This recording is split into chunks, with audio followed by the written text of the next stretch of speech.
think it's connected, but something wrong. I think it's broke. Hereby call this meeting to order. Could we please stand for the flag salute?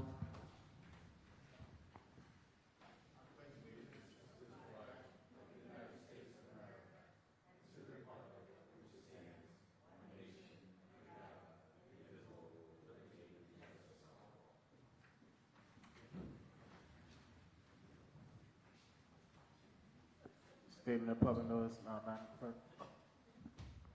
This meeting was called pursuant to the provisions of the Open Public Meetings Act. Notice about this meeting was sent to the Union County local source and the Star Ledger.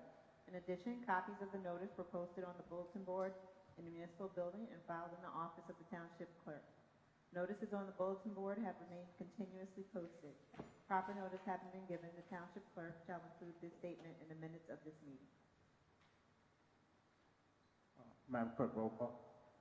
Councilwoman Banana? Here. Councilman Fierstein? Present. Councilwoman Dr. Garrettson? Here. Councilwoman Hyatt? Here. Councilman Joyner? Here. Councilman Vice President Rios? Present. Council President Epps? Here. You have quorum. Thank you. Can I get a motion for this evening to combine the caucus and the regular meeting? Can I get a motion from the council? All in favor? Thank you. At this time, I want to bring forth Mr. John Swisher. I have him introduce himself. He's going to explain a little bit about the budget process.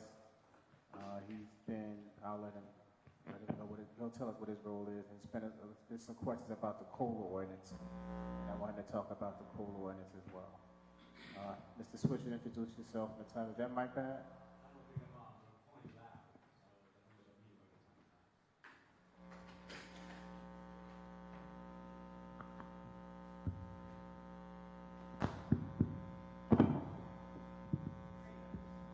Yes.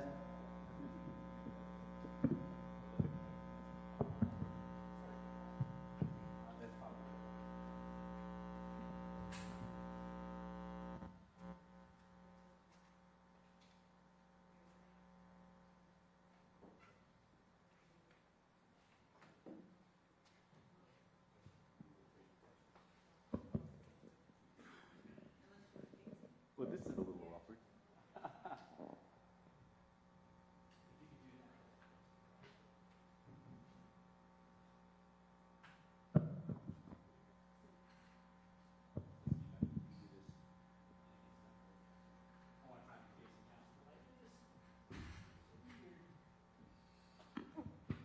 All right, that's a little bit better.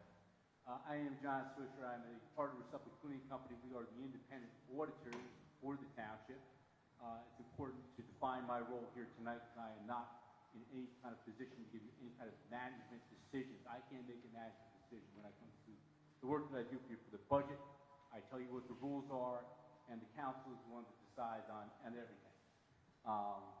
So just more advisory than anything else, because that's important to get out there, because to be the auditor, you have to be independent. So anything that I say here to you tonight is just advice in terms of these are the rules, these are the consequences. I talked to the finance chair the other day about the appropriations cap, and he asked me to come here tonight to just kind of go over it with you folks again. So as you're all probably pretty much aware, there are two caps in your budget document. One is the tax levy cap that affects your revenues, and the other is the appropriations cap. The appropriation cap limits the inside of cap appropriations to 2.5%, or the COLA, cost of living adjustment. So you take your appropriations from the previous year inside a cap. When I say inside a cap, I mean your regular operations, your police, your fire, administration, board of health, those types of things. And you're allowed to increase your appropriations in the subsequent year by 2.5%. That's automatic, you get that. There's also provision via ordinance to increase that to 3.5%.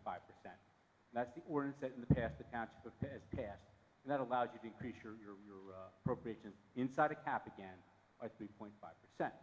And so, in talking to the finance chair the other day, we talked about the various advantages and disadvantages of that process. Okay, and particularly in Hillside, it's a little bit different because of your form of government. The administration delivers a budget to the council.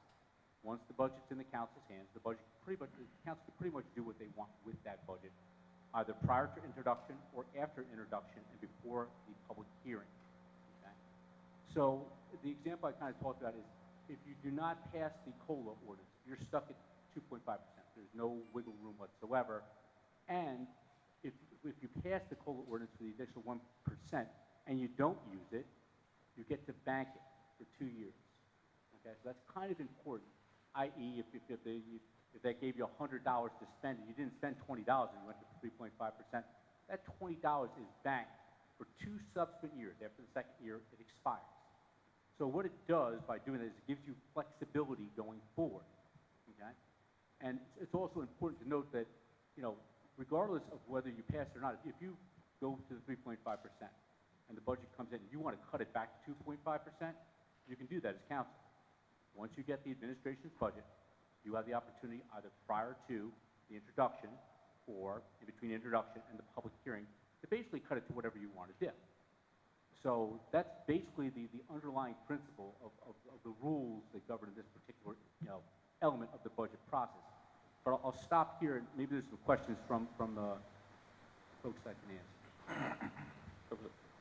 Councilor Berlin, Mr. Swisher, can you just talk about for a second if it's not passed, what does that do to our budget process since we have not received the budget yet? So what it does is basically, if it's not passed, then the administration is limited to 2.5%. They have to deliver you a budget that only has an increase up to 2.5% of the previous year's appropriations inside of cap. Okay, you know they have to deliver you a budget either way.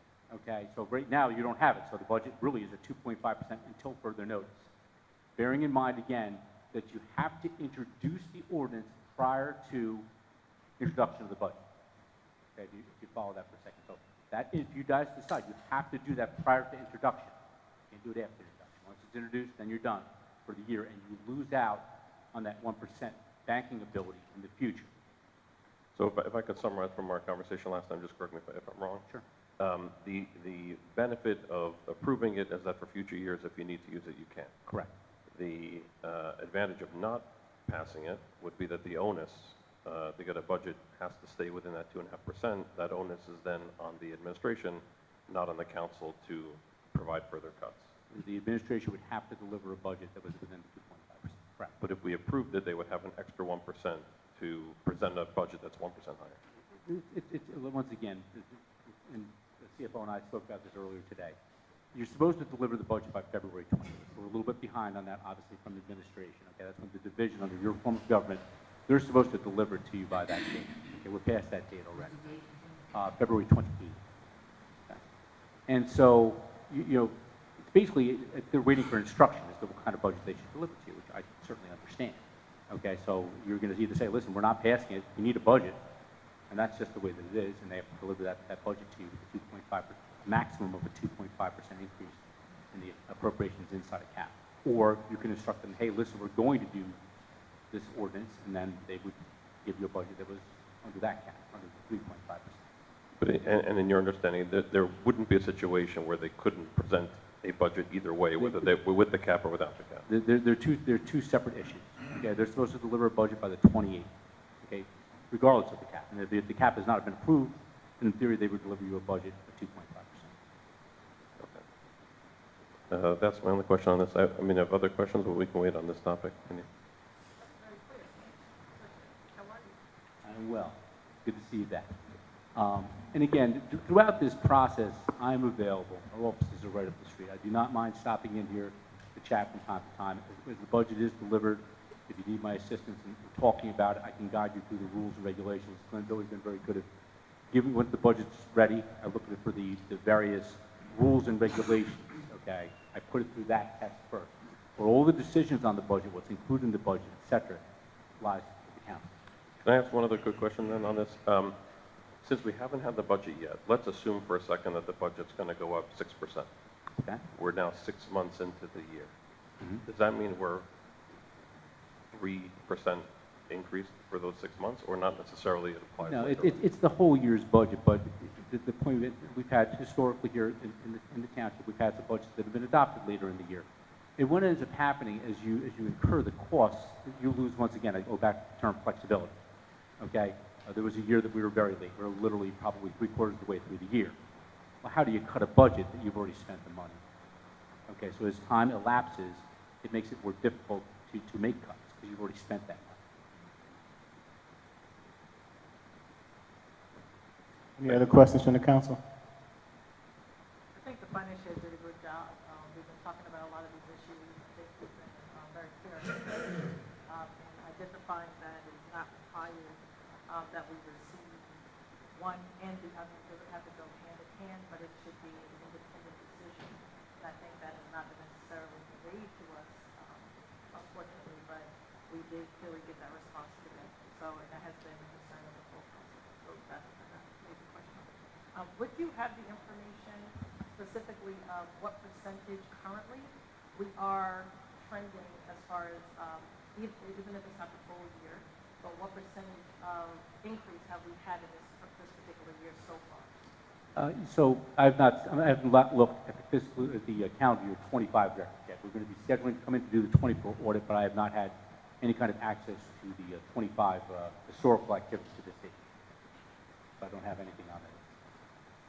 Is it possible, Mr. Finance Chair, that we provide, is there any way that we could provide that or get that information because we don't have a budget? And one of the big concerns is just what is our current increase? What would we have to provide to you at this time so that we could get, in lieu of not having the budget, how could we potentially get what the current increase is thus far? Because that is a concern and the council does not have that information. Basically, you would ask for a budget history report, okay, to date. Okay, and from that budget history report, you could sit and you could extrapolate as to what's being paid so far. Your whatever it is, we're through May, so 5 months into the year. It's not a simple process to project all the way through, but that could be done if you guys requested us to do that. And we have done that actually in the past to get an idea of where you stand at this point in time. But you would ask for a budget report to date. Council, it's shaking. We'd love to know her feedback.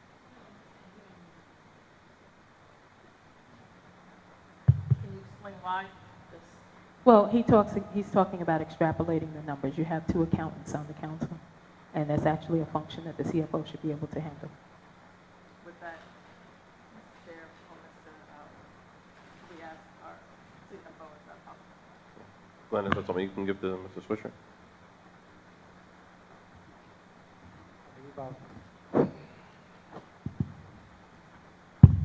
I believe I've provided the council year to date, so Mr. Swisher is welcome to that same information. You can just pass it on to him. I'm sorry, I can't hear you. I provided a year to date for this meeting to the council. I mean, Mr. Swisher is entitled to that. You can just give it to him. That's fine. Can I ask also, Mr. Swisher, based on last year's budget, if you had to, and it may not be a fair question, if you had to predict what this year would look like, based on the historical, let's say the past few years, because you've been You kind of know, you've worked with me to know that I'm just the facts kind of guy. So I don't have the facts on it. We had some very good discussions last year during the budget process, and I know it was not an easy budget year for anybody here. There were concerns, okay, because your surplus is down. Okay? The financial statement is filed, and the result of that financial statement is that the surplus is down. As we've spoken about before, in various iterations of Finance Committee that I've dealt with over the course of time, the regeneration of surplus is super important because when the surplus is down, you cannot necessarily use that amount of surplus in the succeeding budgeting. So that is going to put certainly pressures on the budget. What I don't know are salary increases and things of that nature, insurance increases, your big cost drivers, okay? But you're going to have certainly pressure on the revenue side. I can tell you that right now. But I would not sit here and tell you I think it's going to be a 4%, 6%, 7%. You have to see both the appropriations and the revenue side in order to be able to do that. Our CFO has shared some of that information in that data, so maybe he can share some of that information since for the finance committee had shared some.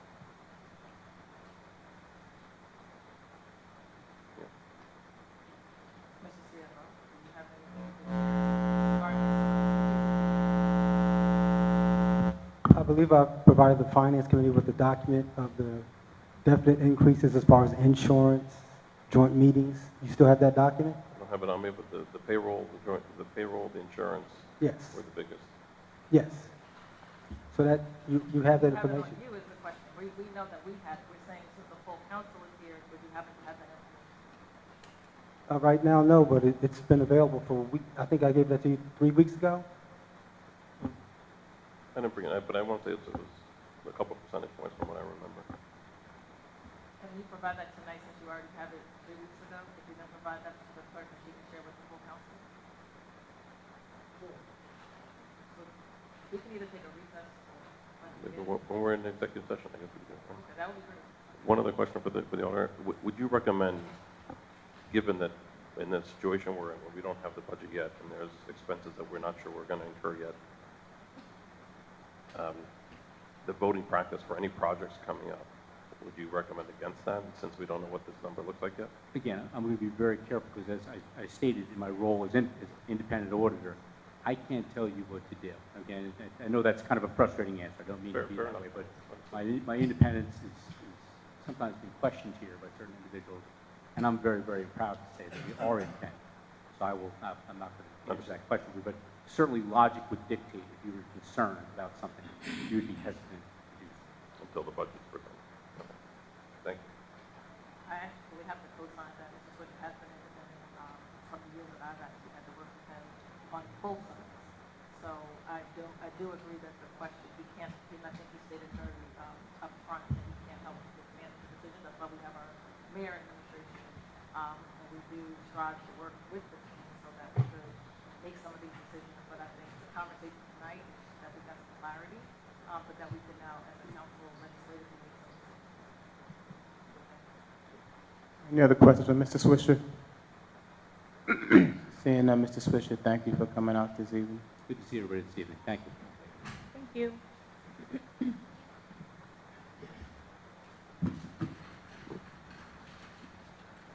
All right, can I get a motion to go into the executive session for personnel matters? Motion.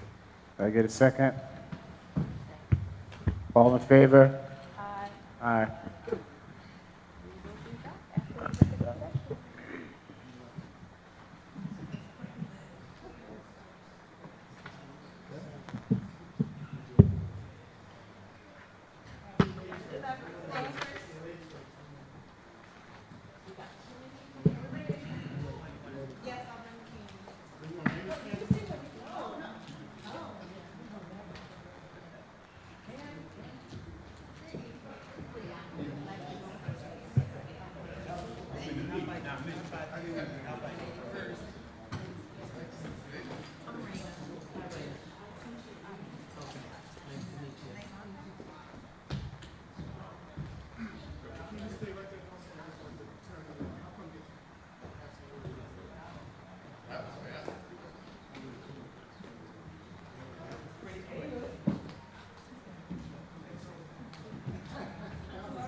Leave me alone.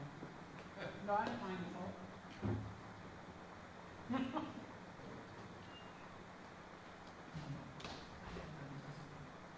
You also get locked in and out.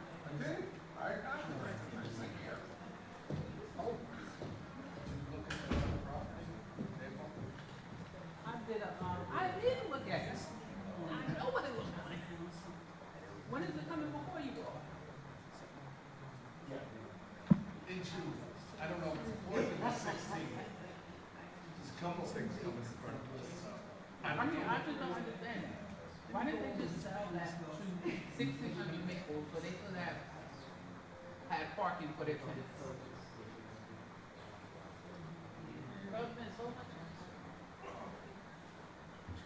Too many units. 9. And I thought it was 8.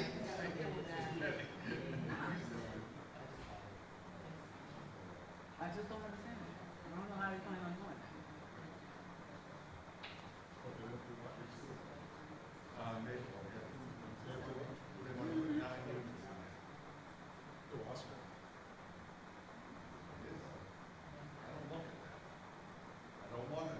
I don't think I own it. His brother-in-law used to own it. I think they sold it.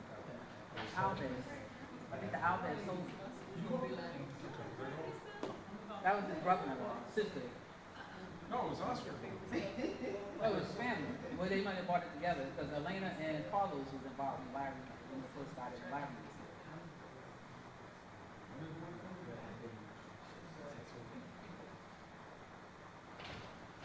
What are you thinking about, Arthur?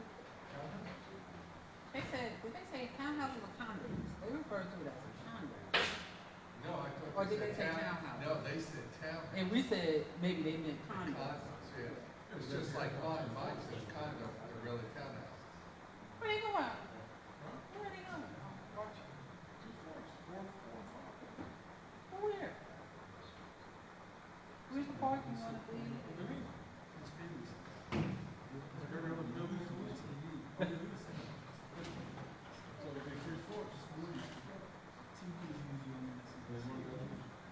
I don't know. I didn't look at the plans. I didn't look at the plan, because I thought it was gonna be last week. It was supposed to be last week. And then, I was away. When they found out, no, it's in June. Well, no, they ended up canceling the meeting. They didn't have a park. Oh, okay.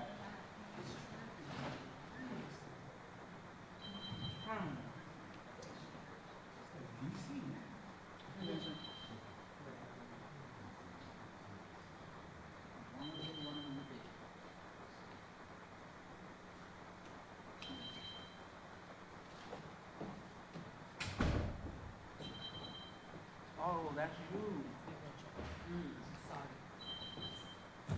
Bet they eating that candy? Yeah. That's what did it. That's what did it. You know better. I'm talking. I need the whole box. Please, they deliver so much chocolate to my office every day. Somebody comes in with a box of chocolate. And they put it in my drawer.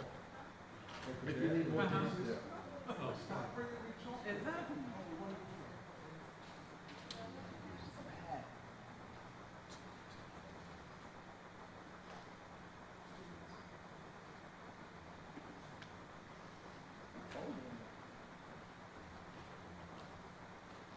What's going on, Arthur? At work? Like he works that hard. You have to holler at more people. Learn. It took me a year.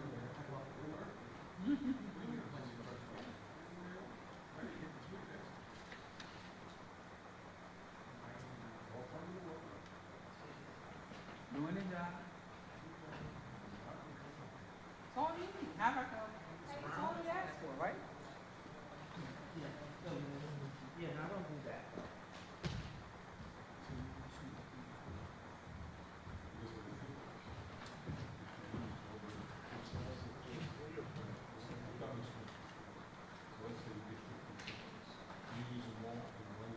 Yeah, it's a problem.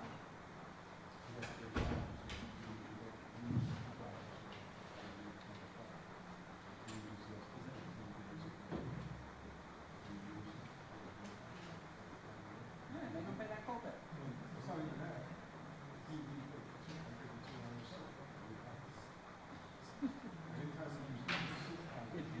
If you exhausted all these accounts. But I mean, the year before, you used all that a lot of it. But then you could see. You said 2 days, so now you have to. Should be a lot. What was it? It was like 15 of them because they broke their leg and they were in the hospital. Well, that's a different story.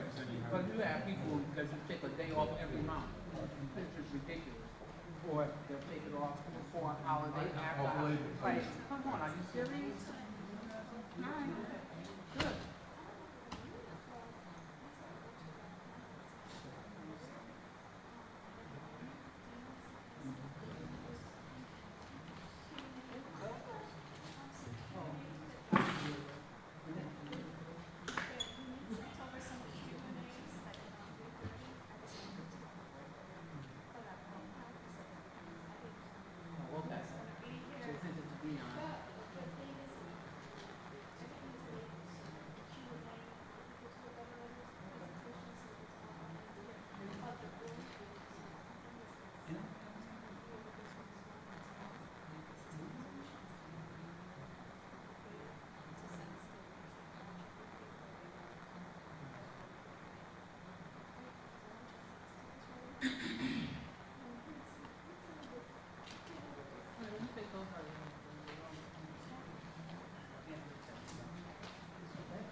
Okay, so now let's go back. She should expect you to go back. I told her, I'm not, because she is, she saw me.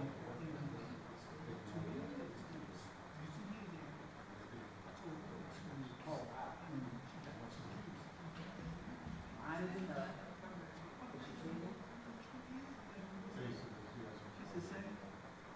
Did she hire someone?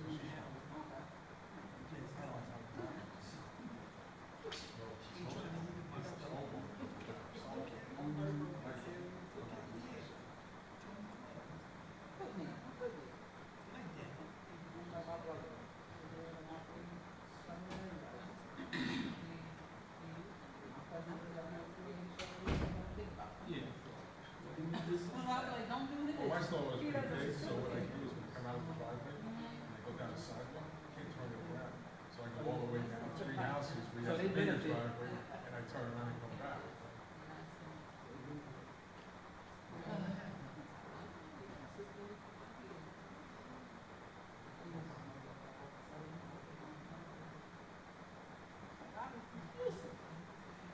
She let her pack her bag. Let her come up and pack her bag.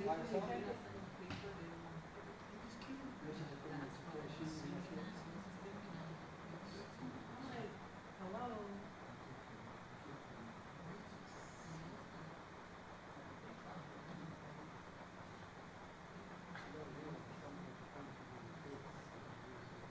She don't realize that she's gonna get, she's supposed to get. You see if her kids take care of her, or if they're gonna take care of her. I think this is.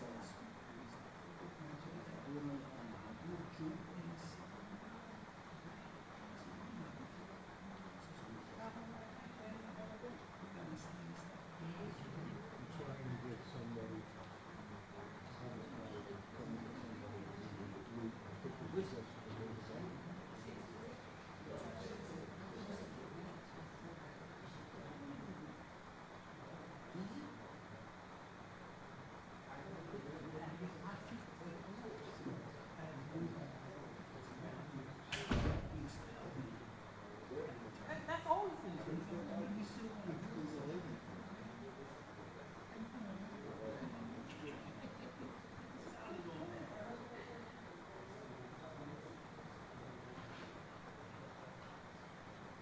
You know whose fault it is, Slim? Raise your hand if it's your fault. Raise your hand if it's your fault.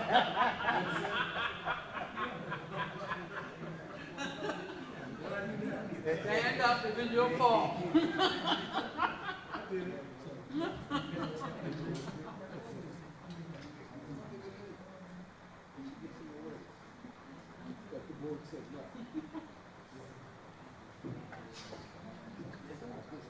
Yeah, no, I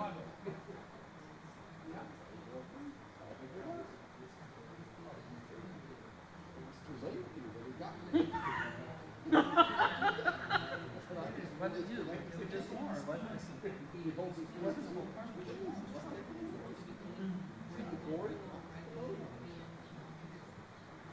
Brooke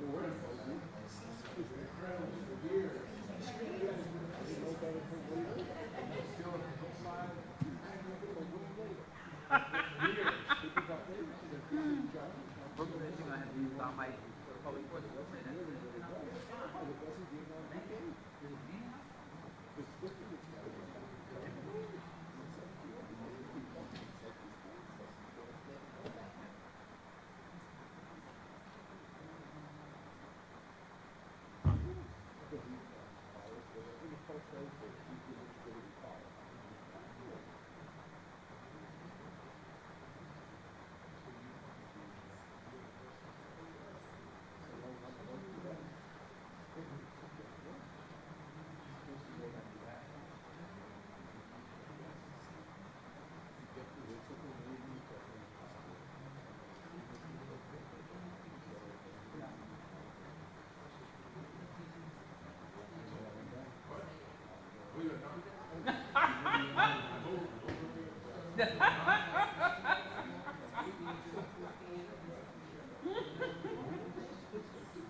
You know how many times I've told them that that shit don't fly?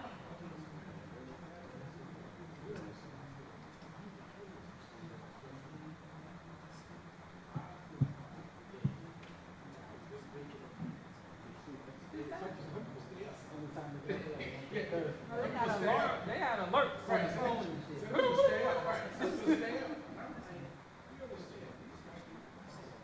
That first shit was 6 o'clock.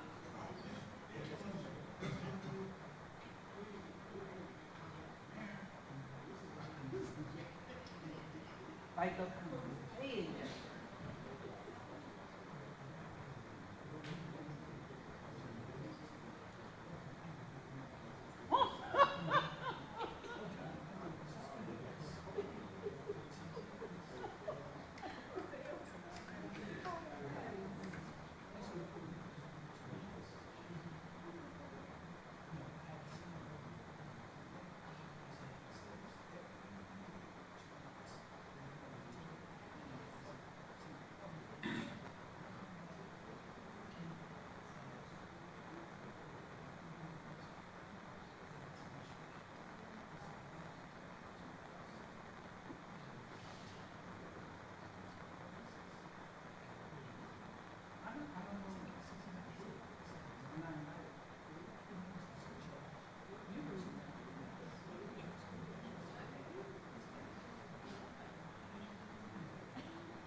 So I'm dealing with, do you know Dolores Lewis? She's for the Unified Belfast? No, she was always the mayor's aide. Then she was commissioner for housing development. So I've been doing a lot of that stuff. But I mean, she was the mayor's coming to speak. He's in the program. Oh, yeah. Councilman, it's gonna be big. So trying to make sure we send it out there. I had to keep peace between my stepbrother and my nephew. They would become blows today. It's like one minute. It's ugly. Really? So I told my daughter, you know, you and I, your father was the peacemaker. Wow. I worked with her when she was a little. She was a Lisa, I'm sorry. Oh, God. Okay. Okay. Yeah. Yeah, she's in the better place, but she's good. Yeah, she did, she didn't.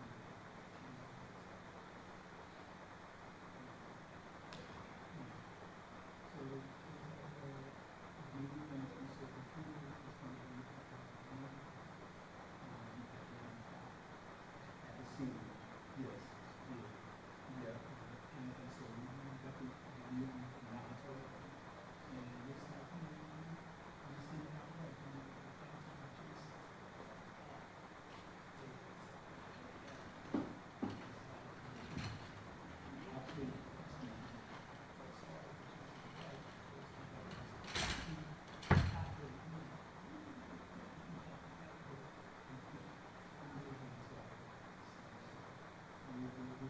right, so look how they did the scene. Yeah. Crystal, Okay. when did we receive the bids for the library? You recall?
And move the camera a little. She does move that.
I love this video.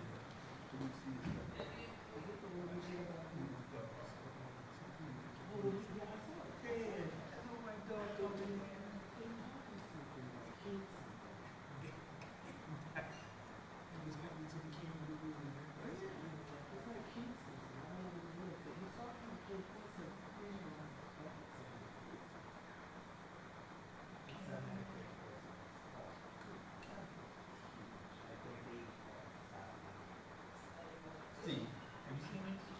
Wait.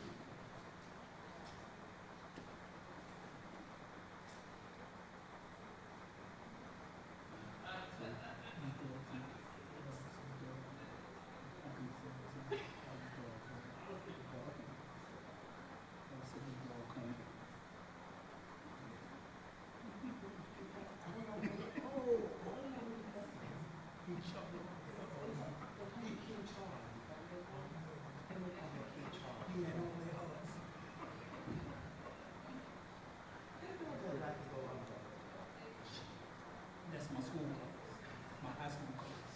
No, look, no. But when the Alpha sees me, right, when I have a nice gold tie on, right, I said, look at me. And I said, yeah, I know you want to take the pictures and act like me.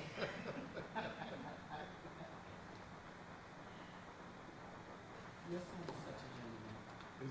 Every time I see him dressed up, I'm like, that is a little man. His clothes are like those clothes for the baby. How old is he? 6. Okay. He's 6 already? Yeah, he just turned 6. He's still going at 66.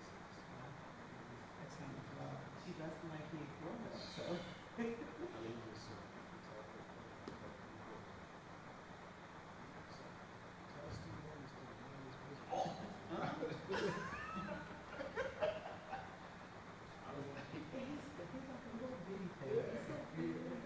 yeah, he was like, he was going for a while. He was good, so he's like, yeah, I'm gonna do it. Like, he's Made so me good. little. That's what he said. I'm trying to like, stop. Exactly. I'm just waiting for you to like, I don't know, 10, 15,000. Give me one One little little snatch. He's like, you better hit you with the money, would you? Like a young Gigi. I said, well, I'm like, every Sunday, he'll have to wear a suit. He's like, well, look at the jacket. No tie. Yeah. He's like those loafers school and we do a khakis. Are you 40? Where you going? Yeah, and he wears Kangos, right? I see Kangos a lot. It looks like that to me. It looks like that. He's a little gentle.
Is the AC on?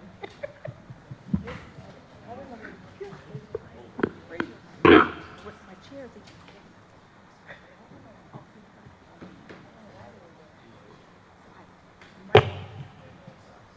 All right. Can I get a motion to go back into regular session, please? All in favor? Thank you. All right, we're going to skip around a little bit. I'm going to go to resolutions R25-123. Can I get a motion to untable that resolution appointing municipal court prosecutor Alcantara? I move. Any questions to untable? Seeing none? Council President, are we able to move item 123, 124, and 125 as one? I don't think, can we, Just to untable. untable?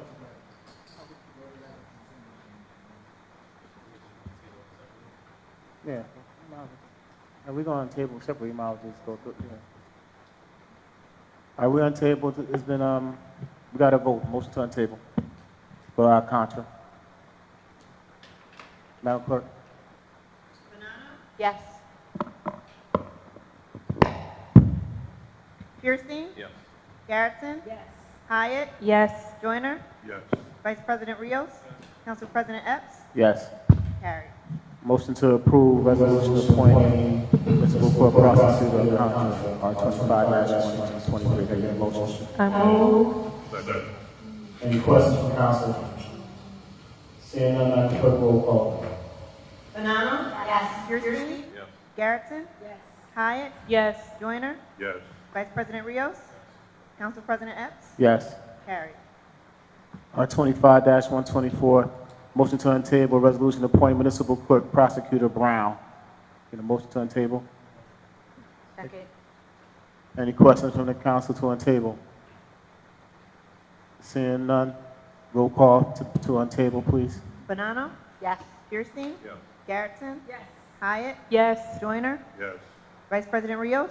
Council President Epps? Yes. Carried. Motion to approve appointing municipal clerk prosecutor Brown, R25-124. Can I get a motion? I move. Get a second? Thank you. Any questions from council? Seeing none, Madam Clerk, roll call. Banano? Yes. Fierstein? Yes. Garrettson? Yes. Hyatt? Yes. Joyner? Yes. Vice President Rios?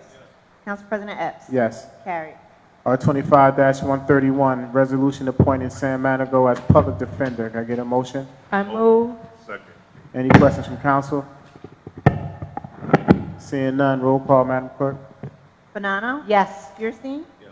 Garrettson? Yes. Hyatt? Yes. Joyner? Yes. Vice President Rios?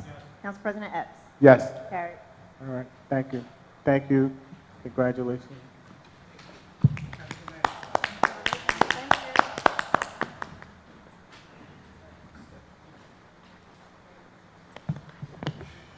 Good to see you. Payment of bills. We're going to move that to the end? Want to move that to the end, Chair? Yep. All right, we're going to move payment of bills to the end of the agenda. Approval of minutes, April 22nd, 2025. Can I get a motion, please? I move. You said April what? April 22nd, my apologies. April 8th? You want to, wait a minute. I'm This sorry. is, no, it's the minutes. I apologize. Yes. I move. April 22nd, 2025. A motion from Councilwoman Hyatt. Can I get a second, please? Second. Any questions from council? Oh, I did see a couple of corrections, but should I email those, Counselor, or?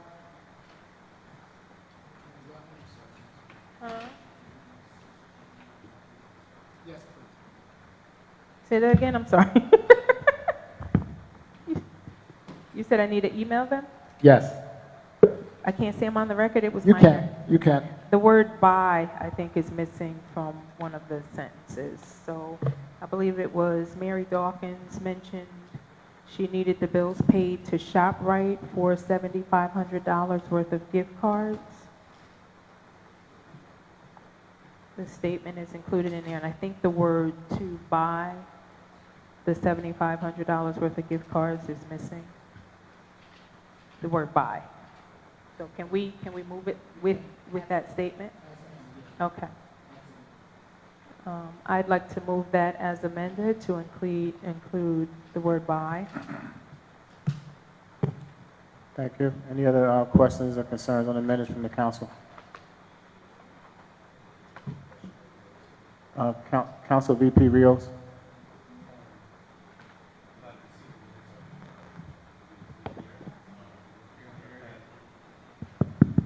You just have to get really quick. Sorry.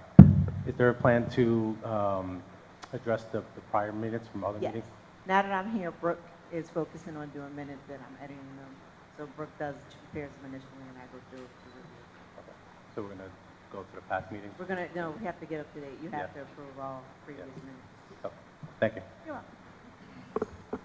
Any other questions from council about the minutes? Seeing none, Madam Clerk, roll call, please. Bonanno? Yes. Fierstein? Yes. Garrettson? Yes. Hyatt? Yes. Joyner? Yes. Vice President Rios? Council President Epps? Yes, as amended. Carried. R25, ordinances, first reading and introduction, calendar year 2025. Ordinance to exceed the municipal budget appropriation limits and to establish a cap bank, NJSA 40-A 4-45, 1-40. This was tabled April 22nd, 2025. Can I get a motion to untable? Is there a second? Second. Second by Councilman Joyner. Any questions from council? To untable. Seeing none, Madam Clerk, roll call the motion to untable. Bonanno? No. Fierstein? Yes. Garrettson? No. Hyatt? Yes. Joyner? Yes. Council Vice President Rios? Council President Epps? Yes to untable it. Motion carried.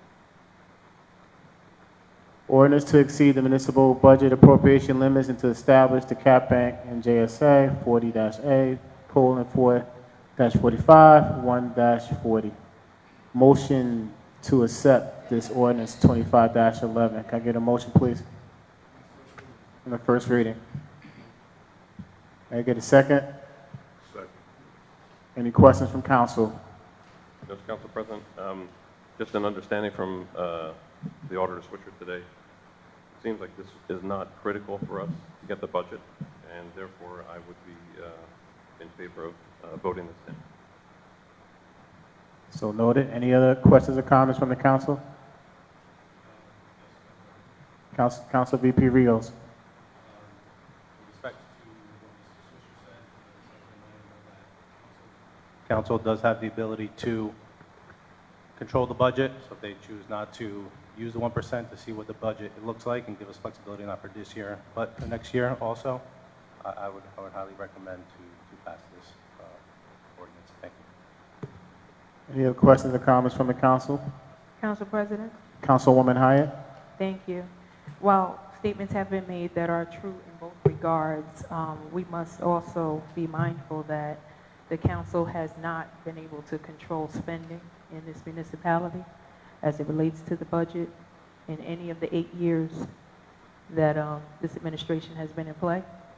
While it would be beneficial if for any reason there was money left over for a subsequent year, we can't foresee where or how there would be any money left over in a subsequent year. Thank you, Council President. That concludes my comment. Thank you, Councilwoman Hyatt. Any other questions or comments from the council? During the presentation, we did ask CFO Gwen to provide us some documentation provided to the Finance Committee. Perhaps you can share that.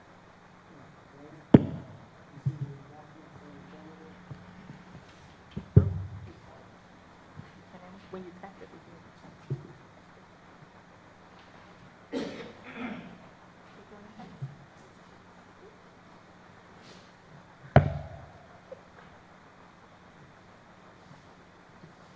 Council President, what we're also receiving right now is just information that the CFO provided to the Finance Committee regarding the current budget.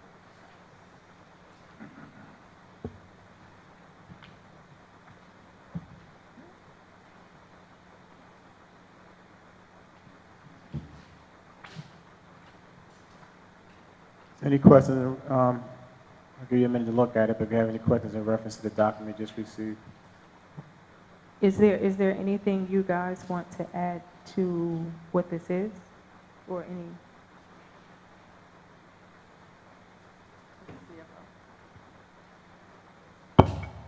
Council President, members of council, these are costs that are going up in the 2025 budget. And in most cases, we paid most of these bills already. You've already approved the emergencies to pay these bills. The pension bills for police, fire, and civilians. That's $5.4 million. We've already paid it. It was due April 1st. Joint meetings. The next quarter payment is due in July, but that has gone up $436,000.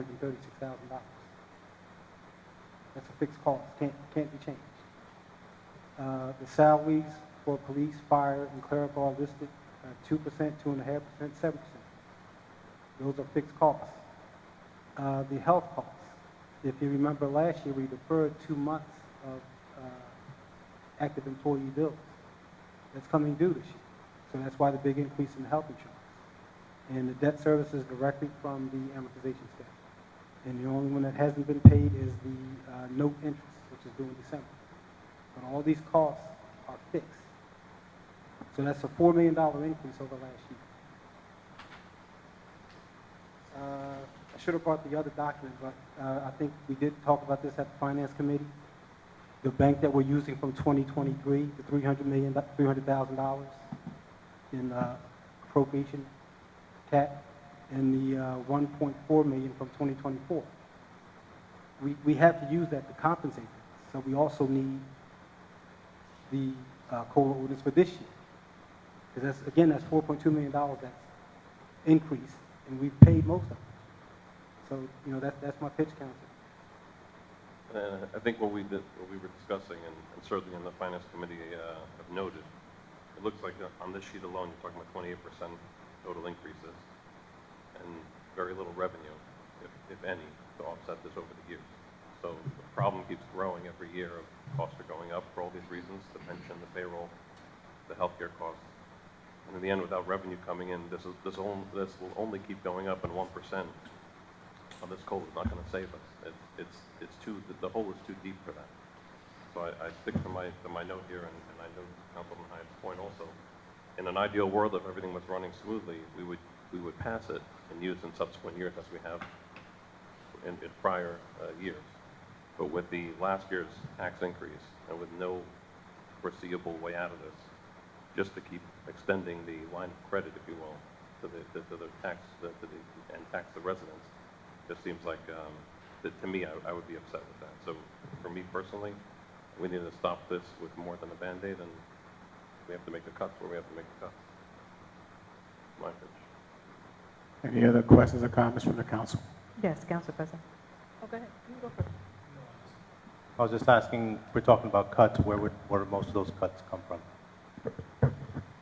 Well, our biggest line items are personnel, salary, health benefits. That's the biggest line item.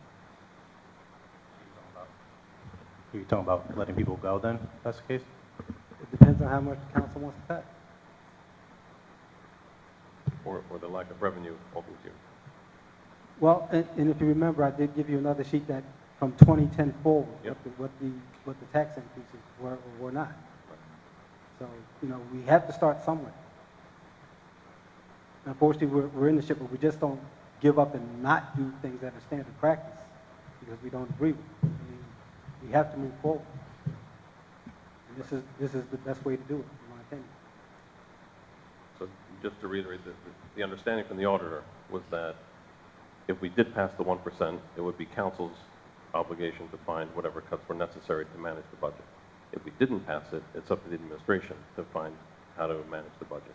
To me, since the problem was not created on this side of the aisle, I'd like to see where the administration would look to start to fix this. Well, and I don't think we should be pointing blame one or the other. It's all of us together. Agreed, but the residents have taken on a 6% tax hit last year. So to now provide, increases here that just to pass the same thing again, it's going to be a problem. Well, and I do have the one sheet, the tax levy analysis. So in 2011, the taxes went down for the residents. 2012 went up slightly, 2013 went down, 2014 went up, 2015 went down, 2016 went down, 2017 went down, 2018 went up slightly, 2019 went down. But since then, we've been, increasing incrementally, but that's what we're overcoming. But if I would use your logic for a second, in the past 7 years, so in the last terms that this administration was running the way it was running, there's been almost a 3%, was a 2%, 3% decrease plus multiple years of zero. So to now we're paying the piper, now it's all catching up. So I still think that we have to do something differently than what we've been doing before. That's my opinion. Council President? Councilwoman Hyatt? Thank you. I know that it has been a discussion about how many years the tax amounts were either low or seemingly reduced. But we can't talk about a reduction in taxes without talking about the correlation between revenue and expenses. So over the last 8 years, we have consistently seen a huge uptick in our expenditures. And it's not just in fixed costs. Now that's the story that we want to tell, but that's just not the facts. And it's totally lacking all inclusivity of what the details are.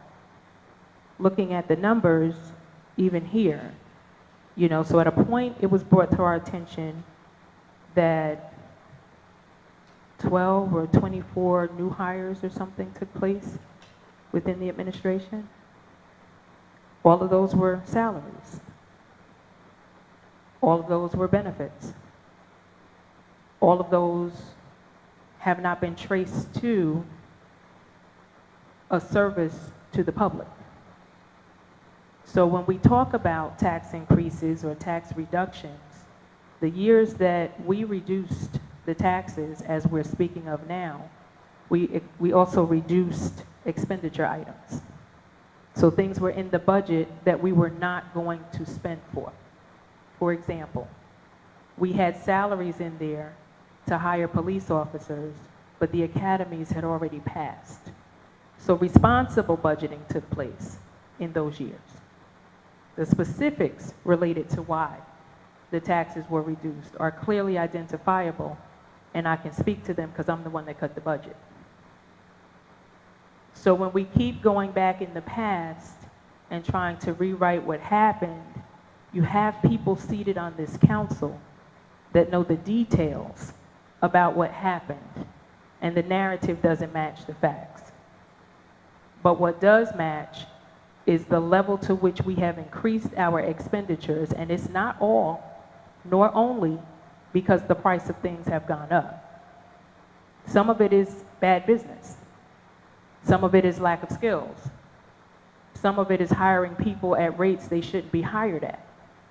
And so when the chairman of the finance committee and his finance committee members say, putting the onus back on the administration to make the cuts is the decision that they're asking us to support, I don't think that that's unreasonable. Because this council continues to be placed in positions to have to make corrections for errors that are made on the administrative side. We just did it with prosecutors and public defenders. We've done it in the past with contractors. We've done it with individuals who work for the township who have never been properly put up or ratified by the council as appointed department heads or directors. And so here we are again with a budget where we're spending at a rate that could potentially force us into an increase, which Mr. Swisher talked about even earlier. Even if we look at the cost of what the pool started at and the cost of what the pool ended at, all these things are based on decisions. These are not things that just happened. We were not a victim to these things. These were conscious decisions that were made based on the information that was available. And mistakes were made, but the taxpayers continue to have to pay for the mistakes. So, Councilman Feuerstein, Councilwoman Dr. Garrettson, and members of the Finance Committee, I appreciate the work that you've done on the budget, even Mr. Jones, I appreciate the work you've done on the budget, but it would also be helpful if you give it to us when you're asking us to make decisions. That's it for me, Council President. Thank you for the time. And I'll just elaborate a little bit more that I'm concerned that we don't have the budget, and and we're being told that we were told that we were going to have it this month. We don't have it, and so now it looks like I'm going to have to call in some meetings in July to even get this done if the administration presents us with the budget. So I'm also in line with supporting what the chair of the Finance Committee is proposing that we do as well, seeing that we have no means of when we even going to get the budget, which is pretty sad because as stated by Mr. Swisher, that was due February 28th. So when we do get the budget, our ability to cut it is going to be minimal, which I'm sure the administration knows that. So that being said, any other comments from the council? Seeing none, this was untabled. Now we're ready to vote, Madam Clerk. Motion was by Council Vice President Rios, second by Councilman Joyner. Banano? This is to untable. No. This is to adopt on first reading. Fortunately, we have an economic deficit in this township, and passing this is not going to resolve anything. My vote is no. Feuerstein? No. Garrettson? No. Hyatt? No. Joyner? Vice President Rios? Council President Epps? No. Fails. Thank you. Ordinance 25-12, an ordinance amending Chapter 73 Personnel, Section 15, Compensation and Benefits. Can I get a motion? Get a second. Second. Any questions from the council? Can we get explanation on this, Ms. Smith or CFO Jones?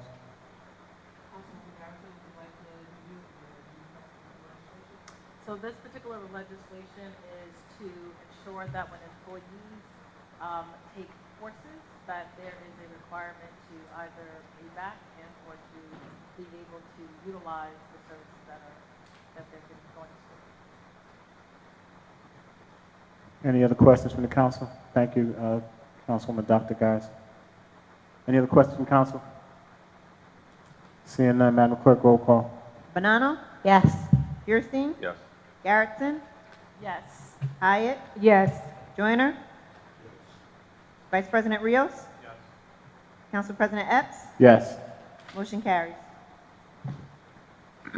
25-13, an ordinance establishing the e-mobility devices and lithium batteries in the township of Hillside. Can I get a motion? Can I get a second? Second. Any questions from council? Just some background, Council President. Can you get some background on this, Ms. Smith or CFO Jones, please?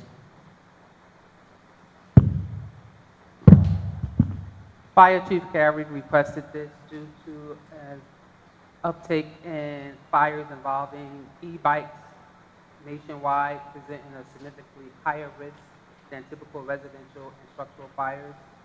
So he felt that it would be best that we put our ordinance on the books to address this matter, to try and enforce some type of fire prevention for these fires that's upticking due to the use of the e-bikes.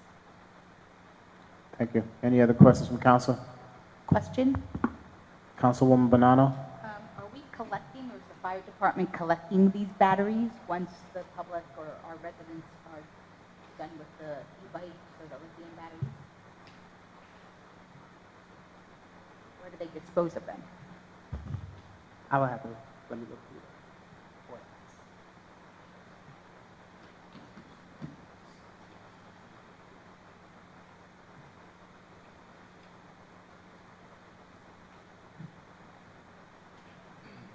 So section 5, disposal of lithium-ion batteries. Proper disposal shall be in accordance with state and local regulations, and they are prohibited from being disposed of in the regular trash. So there's a website here where it tells you in the ordinance that directs you on how to dispose of them. I'll check. see if the county is collecting anything like that. Sorry, we done? Councilman Furstein? Okay. Did this language mirror any other townships? Like, where did we get this from?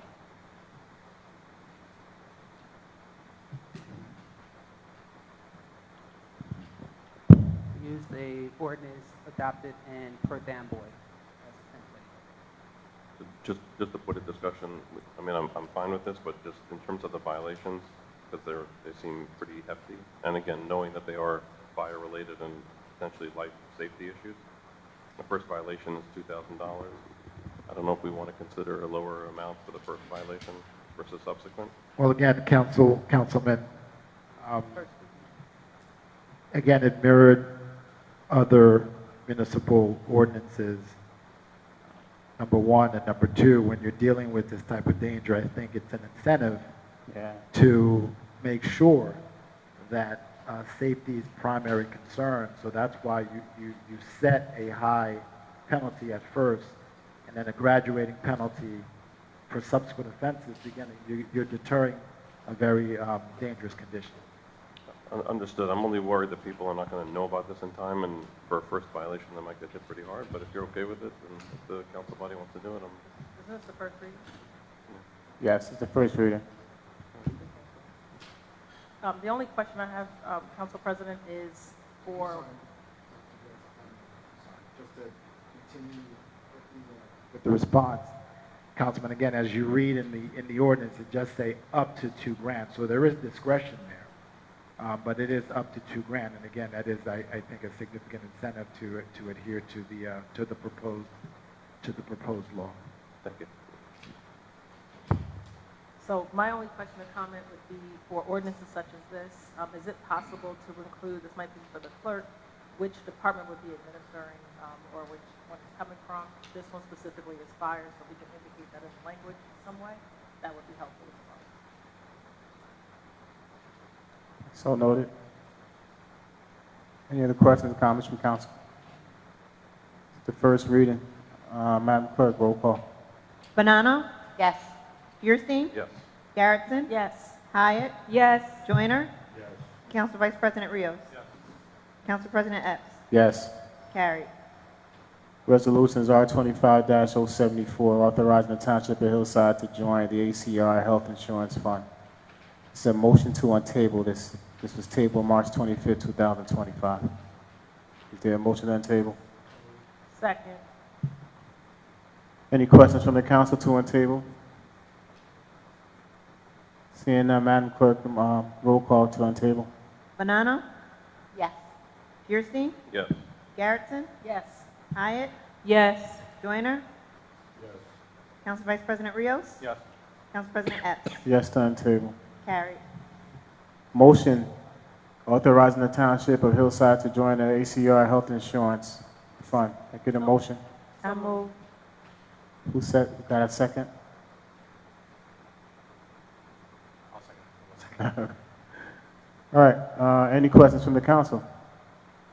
Yes. Councilwoman Hyatt. Thank you. Were all documents requested and/or confirmation that each of the unions did agree to this policy take place? Ms. Smith.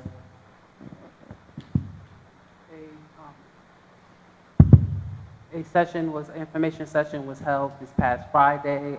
It was open to all unions and employees. Raquel and Dan were present. Any questions they asked were forwarded to them. They answered them back. I believe Raquel has that response that she had received with regards to questions that she answered back. Everyone here, they had the opportunity to ask questions. When I spoke to the union members, the union representatives, they seemed to be okay. No one came outright and said they had an issue with it. We made them aware that the resolution would be on this evening, invited them to come to the meeting to voice any additional concerns they might have to the council. So we did as was requested by the Finance Committee at the meeting. It came in, and it was well received. Thank you. This correspondence that you speak of about the meeting on Fridays, is that a written communication that went out to the unions? Yes, it is. Yes, it was. It was emailed to all union representatives, and they shared it with their members, and the employees came as well as the union reps. It was open to everyone that wanted to come over to find out about it. Yeah, Any it other? was well received. I don't know if you could share this with me. Is there an attendance list did you keep an attendance list for that? Yes, I have it upstairs. It was a sign-in sheet with the person's name, their department, and their union affiliation. Do you know roughly how many union members we have? We had a representative from fire, DPW, the local Teamsters were here for DPW. The union representative from the clerical unit was here. FOP 180. I think the vice president from from 160. And what is it, 82 is here. So were they unwilling to just, again, I know I requested personally that they just give us something in writing stating that they were okay with it. Were they unwilling to do that? They didn't say they were unwilling to give anything in writing, but All right.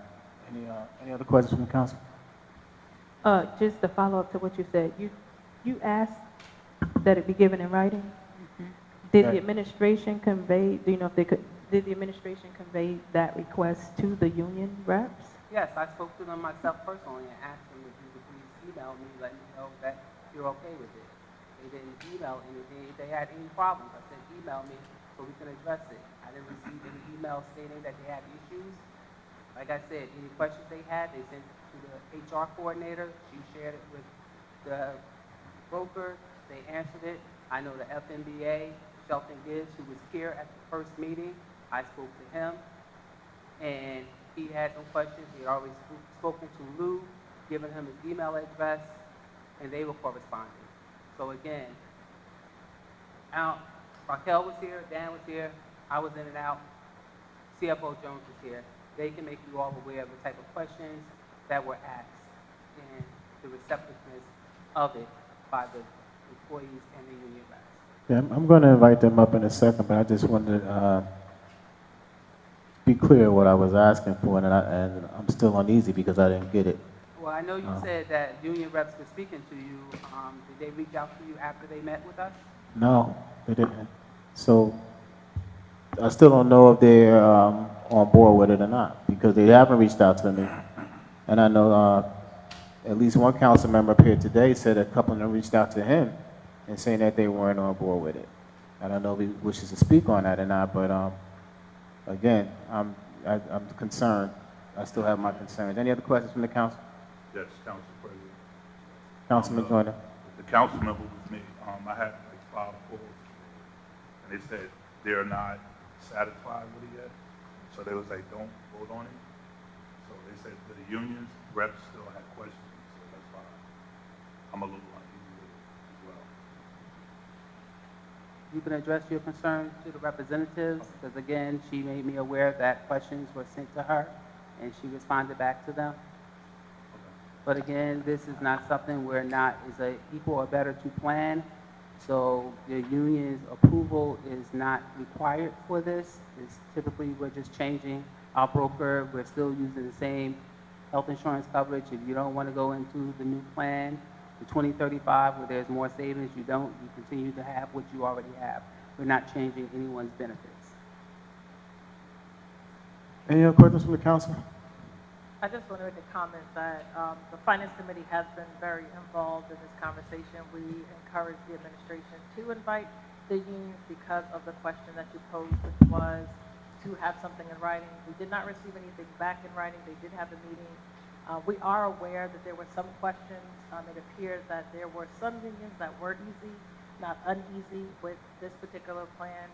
I know there was a number of questions that went back and forth, that there were some questions answered, including some that came out of the Finance Committee as well. I am surprised to hear that some of the unions were not happy as well. So there are a number of factors that we must consider, including the state plan. There was an article this past week or so that talked about the state plan and the direction it is going. I do think that we need to make an informed decision, but I do believe that the administration in this situation did follow through on what we requested them to do, which was to have a meeting with the unions. I do agree that the unions should be informed and engaged in this process, but we do need to make a decision. So I do want to hear from the representatives as well this evening, because we should hear what feedback, because there were a number of questions that were outstanding, specifically about prescription, that there were situations where they would not just automatically get their prescriptions, that they would have to change that. And that would be something that wasn't just equal or better, but that was something you had to do. So there are nuances within this particular program, and there may be other issues that came up, but I do think we have to make an informed decision, but I do think that the administration did try to work with us on this matter. So I'm just a little concerned that we don't have cohesive understanding up here tonight. And I don't know if that's because we did not get anything back from the administration in writing after that Friday meeting took place. So, I mean, help me with this. As a union leader for 10 years, I'm a little confused.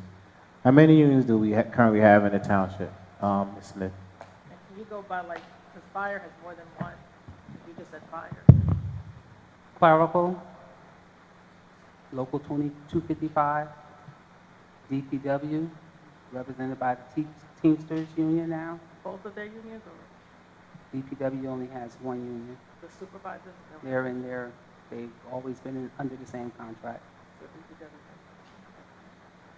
Police, Lodge 82, Lodge 160, FMBA, 35, 235. Dispatchers, represented by the Communication Workers of America, and the crossing guards, And what's the fire? 35 and 235, And the police again? 82 and 160. So that's a total of 9 that I counted that you just said. So within that structure of the unions, I would imagine there's a president, vice president, whatever they call them. I just simply asked that they said that they were okay with this. You're saying there's no change in benefits. I get that part. So I'll hear the representatives and see what the union members were unhappy about or what the conversations were about. But any of these guys, I don't know the names of the representatives that's currently here. Please come forward.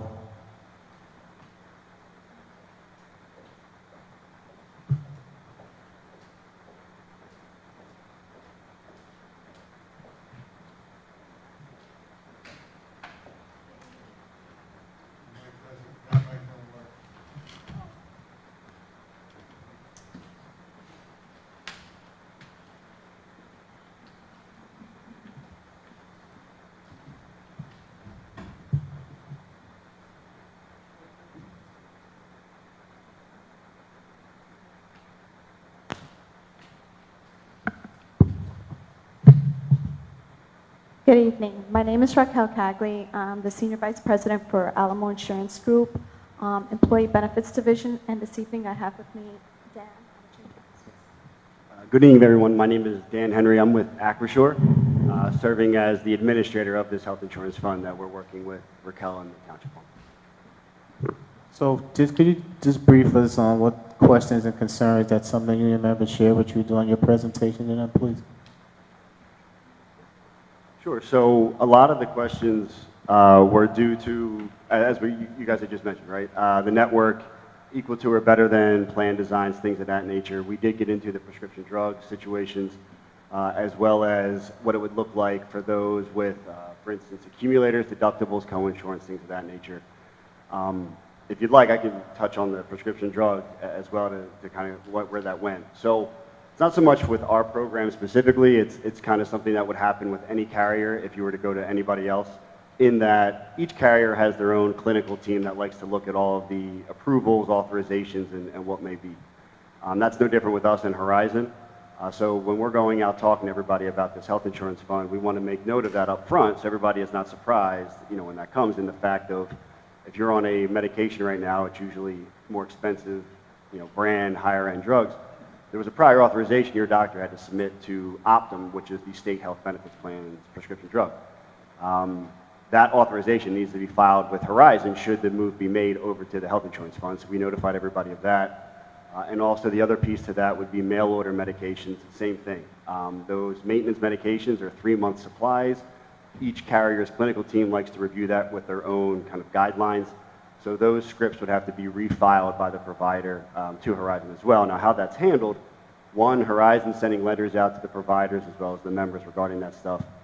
And two, we are offering courtesy refills for anybody that would be affected by this, just to ensure that medication is not disrupted. It's nothing more than more or less a formality of getting the paperwork in the right hands. So those are the things in terms of, we call them, I guess, speed bumps that we wanted to make everybody aware of, that if you're in those situations, that is something that could happen. So that kind of was the biggest piece on prescription drug we talked about. And then to your notion, Council President, the network is the same. Equal to our benefit plan benefits was a big piece of it, making sure that no one's losing any plans, no one's losing any offerings, plan offerings. Thank you. Any questions from the council members? Can you also speak to, there's communication, so how do you communicate to all the employees? There was a rising concern that even tonight you saw that there was a request for the unions to respond to the council. That did not happen. Some of the employees are concerned that how will you communicate these changes? Because just because you said you came to a meeting, it wasn't everyone, how will you specifically make sure that all employees, there's different shifts, there's different situations where people are on some days, off other days. How will you make sure, what is the process to communicate with all employees about any changes that will be coming forward? That's an excellent question. And we would actually, as a BOCO, work in tangent with the HIF as well as the administration in order to compose communication pieces, just to let everyone know exactly what would transpire, Q&As. A lot of the questions that were derived specifically from the unions that we disseminated this afternoon, we would use that also as a template. We would host meetings. We would make ourselves available. We also do PowerPoint presentations where we would basically just put it on a voiceover that can be even illustrated on the town's website for employees if that's an option as well. So we would make sure that it's available to everybody, all the information, as well as a direct contact number and email address for our staff, so that if anyone has specific concerns, they can notify us and we would work with them directly as well. Have you included the clerk as in communication? Because one of the different challenges is that this council has not been privy to a lot of the information only until we ask. Even though you're saying the HIP will work with administration, we also are extending that the council needs to be included, or the clerk at a minimum, so that if there is information, like the councilman stated this evening, Joyner, he has several calls, he had very little information to share with those that called him because he was not aware or privy of any of the information that you may have communicated. So Absolutely. We have, so that is a growing concern. I don't want to speak to you, Councilman Joyner, but does that make sense? Yes. Absolutely, we would definitely work with the clerk. We've provided just a bullet point on just highlighting the benefits of transitioning to the HIP.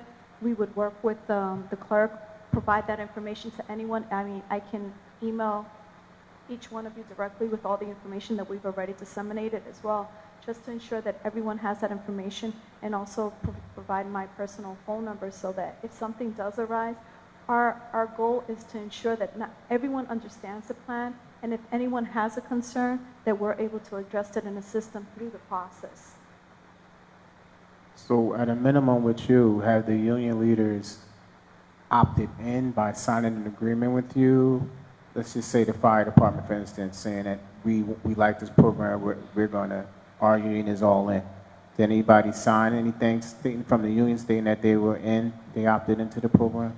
There's no formal written consent that we need, so we did not request someone to authorize whether or not they want to come into the plan. Ultimately, that's at the discretion of the council, whether or not to opt into the plan. At this point, because it's the health insurance fund, it's not a requirement that we would actually seek out for any of the union representatives, but in an effort to be transparent and work with the unions, the actual administration did host a session here on Friday, And we had a very good turnout. There was, I would say, at least 40 to 50 people that attended the meeting. A lot of the questions were asked. We provided responses. And in my opinion, I think at the end of it, everyone walked away comfortable with all the responses that were provided. Today, we were provided a list of several questions. Not sure which union that may have stemmed from, but we provided a response to that as well within the hour, so that they would be comfortable in terms of understanding the plan as well. You remember any of those questions? I actually brought a copy of it. If you'd like to see. Just read off one so I can just kind of get a feel for what they're concerned about. Okay. The first one indicated, Hillside Township wants to leave the state health benefits plan. If the town decides to return to the state health benefit plans, any employee who had New Jersey Direct 10 under Horizon Blue Cross and Blue Shield of New Jersey would not be able to choose that health option. Employees would be choosing a health plan with lesser benefits. If it states on the state health benefits website, if an employee leaves New Jersey Direct 10, they cannot return to that plan option. Our response was, this concern is well stated. However, the state plan through the Plan Design Committee can arbitrarily eliminate the Direct 10 plan at any time without any union consent. The state has been diminishing plan design slowly over time, considering the current poor state of affairs of the state plan financials. This is not out of the question. It's a great question, too. Whoever asked that is a great question. Mm-hmm. Any other questions from council? Council President, from what I understand, if they don't want to join it, they don't have to. No, with this particular option, it's an all-in. Yeah, it's all in. And just so that everyone's aware, the benefits, we've actually even secured what's called an equal to or better letter, meaning that the benefits that are currently in place would match exactly identical to what it is today. And we as the broker will hold the HIF accountable for this, because at the end of the day, that's why we secured everything in writing, to ensure that benefits would not be diminished, they would be matched equivalent to what they currently are. Okay. Any other questions from council? Quick question. There was a recommendation on the proposal from the broker, page 9, that there was a request for a experience report. Was that done already? Yeah, the experience report that we have is from last year, and that's what allowed us as the broker to go out to market to secure competitive proposals.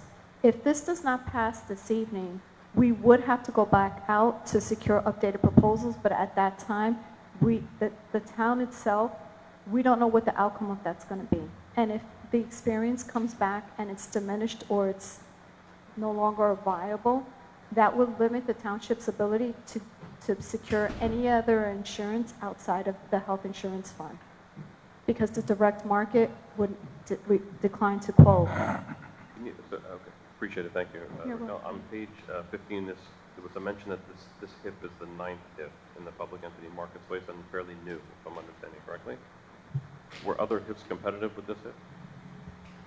Or we didn't shop it yet? No, we did shop it, but the other HIPs were not willing to bite on it, from my understanding. And I can just confirm that and make sure that that's the case. But from what I understand, this was the most competitive HIF. In addition to that, the one that would provide the least disruption, because it does provide the exact same network that the members currently have, which is Horizon Blue Cross and Blue Shield of New Jersey. Whereas the other HIFs, the members would have to transition to either AmeriHealth or Aetna. So in that respect, it would not, there would be disruption. And there's a 3-year commitment on this HIP? Is the town locked in for 3 years? Yeah, so it's not a locked-in 3-year commitment. We look at the HIF as a long-term partnership. So we do state in there we want to look for people who are looking for at least a 3-year commitment. Having said that, our bylaws have language around a 90-day termination clause, just with written notice from either party to exit the HIF if so choose. Thank you very much. Can you just speak to the final point that I have? It's the fee structure versus commission structure. As we're trying to save money and you hear the conversations that we're trying to really figure out, I think part of this relates to, is there somewhere where we could find some room? So can you speak to the commission, to the broker? Yeah, I could speak on the rates real quick, and I'll hand it off to Raquel in terms of the rates that we've presented, the rates that we are underwriting for all of the groups are inclusive of all those fixed costs and those rates, so there's nothing above and beyond. But in terms of the commission structure, I'll hand that off. So there is and it's disclosed in all the presentations, the standard commission compensation that is not only for us, but anyone who would be in the HIF is 3.5% of premium. And we actually illustrated what that cost would be for the remaining 5 months. If this actually proceeds, the earliest that the township would be able to go into the HIF would be August 1st. And for the remaining 5 months, that 3.5% commission would equate to a little over $66,000. However, if this is a concern, we normally do not discount our commissions simply because we don't discount our services. However, we would concede to lowering it at least 1% if that would be helpful to the town. We would be between 1 and 1.5%. So from 66 down to? Well, it's based on a percentage, so it would be reduced from 3.5 to 2.5. Thank you. You're welcome. Any other questions from the council? Seeing that, thank you very much. Appreciate it. Thank you for your time this evening. Get the rest.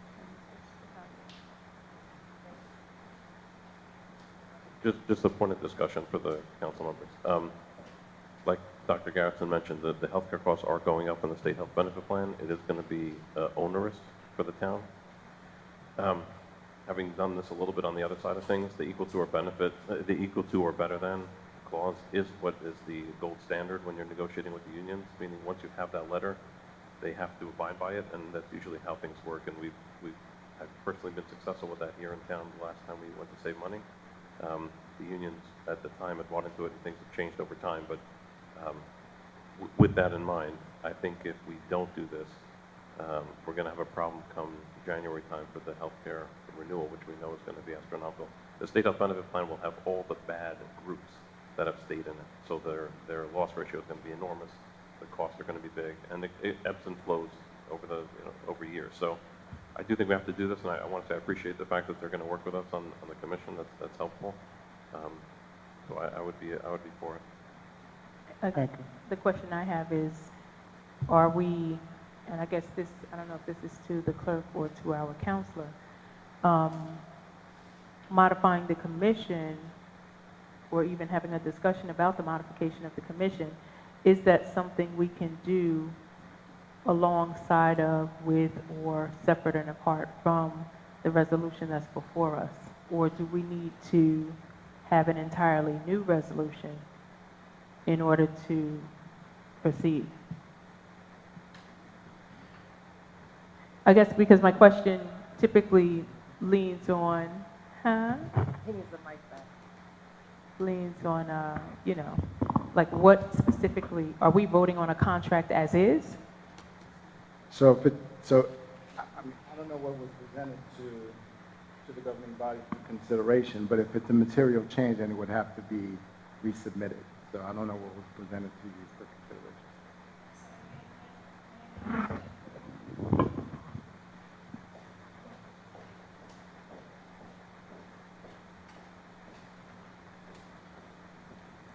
Any reduction in broker fees can be done separate and apart, because what's required by the state in order to proceed to move into the HIF is a resolution directly from the state health benefits plan that would be completed. So they don't really work with the rates. That would be something that we would do on our part and ensure that the HIF accounts for that in the premiums that are set forward. And that's done separate and apart from what we're doing tonight?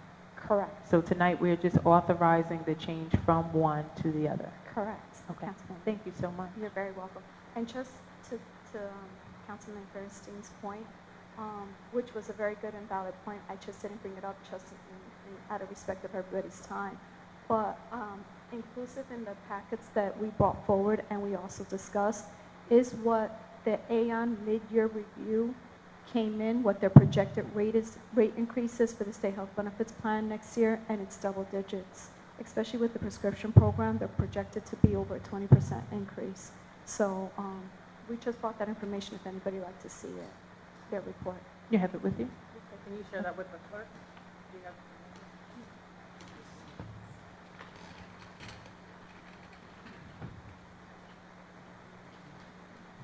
She got to find it through that folder? It provides everyone with the Equal to a Better letter, the Q&A that we provided to the unions this afternoon, as well as the benefit grid and the Aon report, which is here in the back. Okay. Thank you so much. Thank you. Clerk, Raina? Thank you. How do we make sure we're, so in their concession that we account for that? The broker is willing to offer a 1.5% concession. How do we make sure we account for that on the record? I thought it was 1. 1 to 1 to 1.5. 1.5. We need every penny we can. And again, I think it's because the council has taken the lead or the step into having this conversation. I know we talked about this, chairman and also council president, just how can the council be able to work with this particular request. So I'm glad that we have heard some concessions, and perhaps our attorney, we can do something from the floor to memorialize it, or any suggestion he may have. If I heard correctly, that's not what we're voting on. We're not voting we're on the voting- commission. You're right, these are two separate things. He's saying it's two different things. Yeah. Can we? They asked him.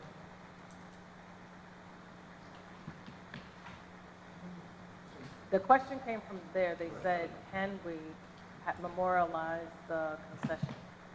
How can we memorialize that? Yeah, he said, how do we memorialize that concession? You're right. So we're going to vote to do this, and then secondly, on the,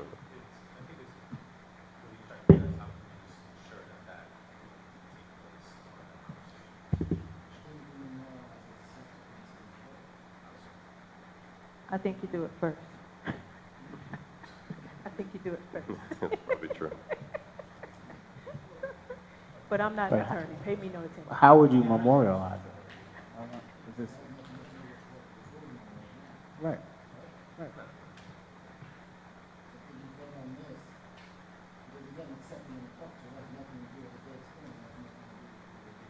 Yeah, it was a separate question. So we'll vote on this, and then what happens?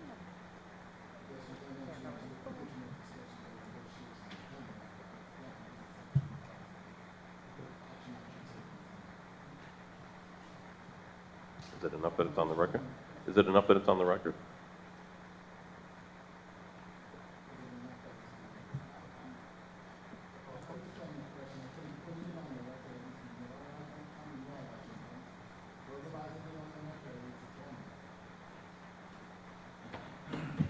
Oh, do you have any suggestion how to kind of rectify our issue?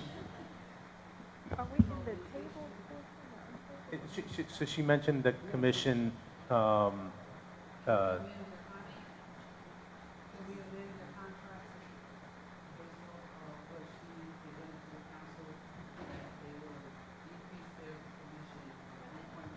Are they willing to do that?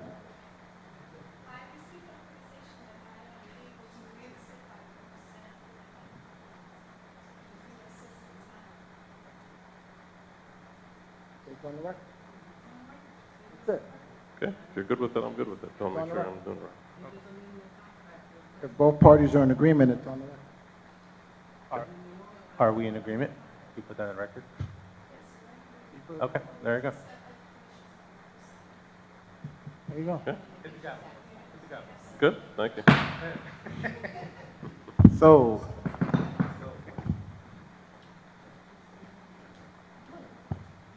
As requested, Alamo Insurance Group has conceded to reducing the HIF commission from 3.5 to 2.5. You're welcome. Thank you. Thank you. thank you. All right, beautiful. Now you can memorialize it. Good. Great. Council President, Yes, ma'am. the motion to adopt was made by Councilwoman Hyde and second by Council Vice President Rios. Was actually, that was the one. Well, we were at the same time, You were at the so. same time. Oh, okay. No, because I thought you thought people heard the same. No 1 second, so I just. All right. No problem. I'm just. Any other questions from council? Good. I'm just reading language. Seeing none, roll call, Madam Clerk. This is to adopt. Bonanno? Yes, to adopt. Kirstein? Yes. Garrettson? Yes. Hyatt? Yes. Joyner? Yes. Council Vice President Rios? Yes. Council President Epps? Yes. Motion carries. Thank you, and thank you guys for coming out and explaining it to me. Thank you so much. You too. Good night. Get home safely. All right, we got R25-132, number 5. Council President, I thought we were going to adopt the rest of the consent. Oh, Which one? Which one? no, because somebody had a, Yeah, we're pulling out one. what we pulling out? I thought, no, Dave, you had a question about what? Yeah, number 12, R25-139. 12?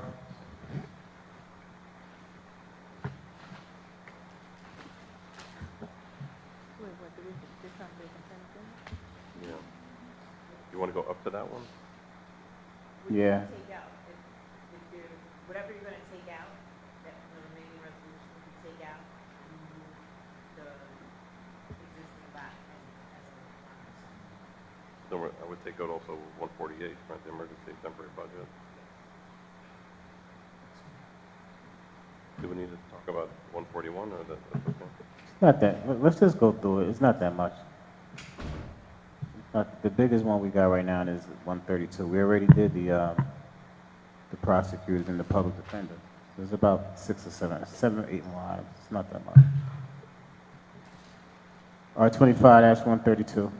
The resolution of the Township of Hillside and the County of Union, State of New Jersey, determining the form and other details of note relating to the Water Bank Construction Financing Program of the New Jersey Infrastructure Bank, to be issued in the principal amount of $1,160,000, and providing the issuance of sale of such note to the New Jersey Infrastructure Bank, and authorizing execution and delivery of such note by the Township of Hillside in favor of New Jersey Infrastructure Bank, all pursuant to the Water Bank Construction Financing Program of the New Jersey Infrastructure Bank.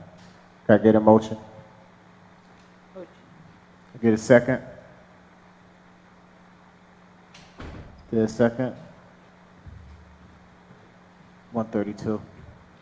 Number 5. Looking for a second. Number 5. I'll say. There's a second. Any questions from the council? Yes. Can we get a detailed explanation as to specifically what this is?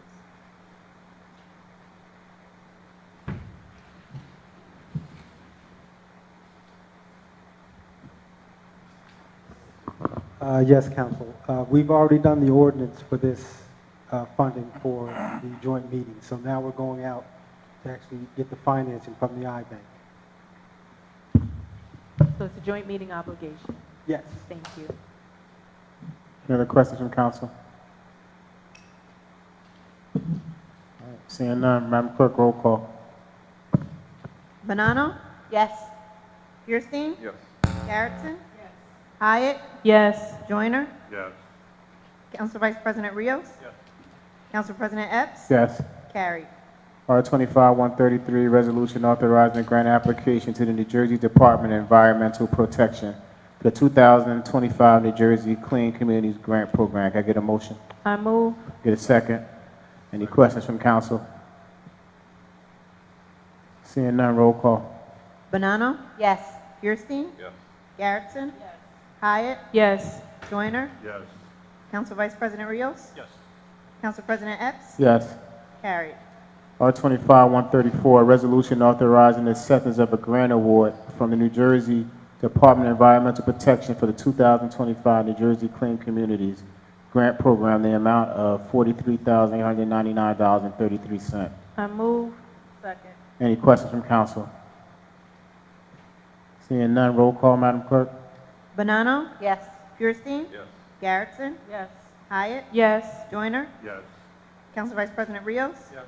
Council President Epps? Yes. Carried. R25-135, resolution authorizing emergency budget appropriation for a grant award from the New Jersey Department of Environmental Protection for the 2025 New Jersey Clean Communities Grant in the amount of $43,899.33. Can I get a motion? I move. Second. Any questions from council? Madam Clerk, roll call. Banano? Yes. Fierstein? Yes. Garrettson? Yes. Hyatt? Yes. Joyner? Yes. Council Vice President Rios? Yes. Council President Epps? Yes. Carried. R25-136, resolution authorizing acceptance of a grant award from the State of New Jersey Department of Environmental Protection Green Acres Program for the Urban Parks Grant Funding, total amount of $1,700,000. I move. Okay. Any questions from council? Seeing none, roll call, Madam Clerk. Banano? Yes. Fierstein? Yes. Garrettson? Yes. Hyatt? Yes. Joyner? Yes. Council Vice President Rios? Yes. Council President Epps? Yes. Carried.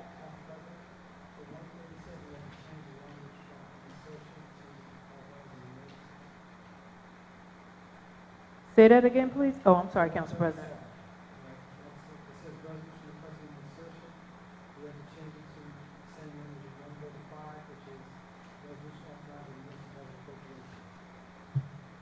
Same language I'm using as 136, you're saying? Okay.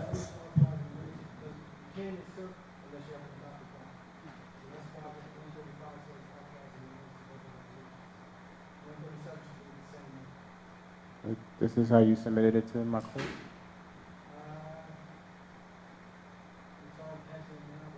Oh, okay, no problem. I don't want the onus to fall on my clerk. Okay. Oh, no, I have a question, though. Do we need an additional resolution?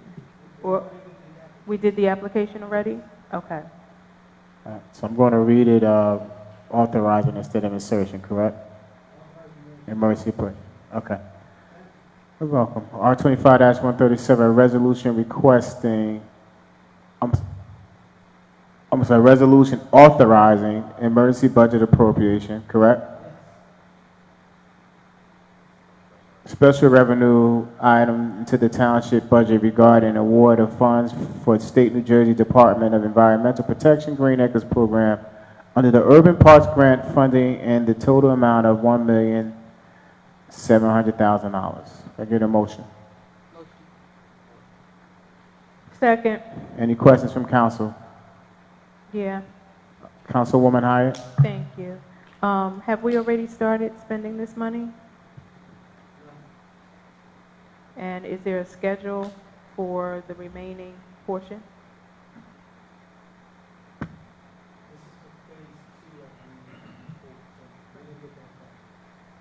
So we don't have a schedule yet for that?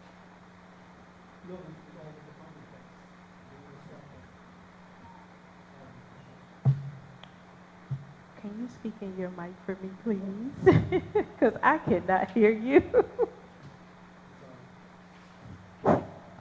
It's on. It's on. This is the funding. Yeah, it's on. This is the funding for phase 2 of the pool. Right. My question was, do we have a schedule for phase 2 of the pool? I will check with the engineer, but I'm pretty sure we do. You said what? Councilwoman Hyatt, now that we are in receipt and it's been official that we are in receipt of the funding, there are a few extra things we have to do for Green Acres. And once that is done, we will have a schedule of when we will have the design phase finished, go out to bid, and have the project complete. Thank you. We're getting a new design? Well, they have to separate out, so when they do the bid packet, it has to be just for this project. So there's no misunderstandings when the contractors bid on it. They know exactly what they're bidding on. So it's already designed, but they still have to put the bid packet together for this phase of the project. You got lower, I'm sorry. Your voice went lower, so I asked, do we have to get a new design? It's already been designed, but when we bifurcated the project, they now have to get the bid package together for this phase of the construction project. But it does not include a new It's not design? going to change, no, it does not include a new design. Thank you. Any other questions from council? Seeing none, Madam Clerk, roll call. Banano? Yes. Fierstein? Yes. Garrettson? Yes. Hyatt? Yes. Joyner? Yes. Vice President Rios? Yes. Council President Epps? Yes. Carried. R25-138, resolution rejecting the bids for the renovations to the Central Park basketball and tennis courts and Sanford Park basketball courts. Can I get a motion? I move. Any questions from council? Yes. Councilwoman Hyatt. Thank you. So why are we rejecting? And, okay, basketball court, tennis court, okay, is it less expensive then? The bids came in over the cost estimate, as well as the funds that we have available for the project. This is our second time to go out. So if you look in your packet, there's a letter where they're recommending that we now negotiate with the contractors to try and get the project done. Great idea. Thank you. Any other questions from council? Seeing none, roll call, Madam Clerk. Bonanno? Yes. Fierstein? Yes. Garrettson? Yes. Hyatt? Yes. Joyner? Yes. Vice President Rios? Yes. Council President Epps? Yes. Carried. R25-139, resolution awarding a contract for the Hillside Public Library project to M&M Construction Company Incorporated. And the address is listed. Can I get a motion from the council? Second. Any questions from the council? Can we explain what this is about? We went out to bid for the new library construction project. This is the resolution awarding the contract to the lowest bidder.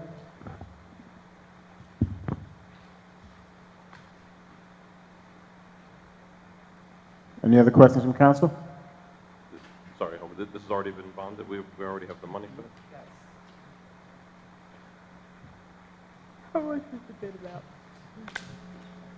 All right. Any other questions from council? Yeah, how much is the bid amount?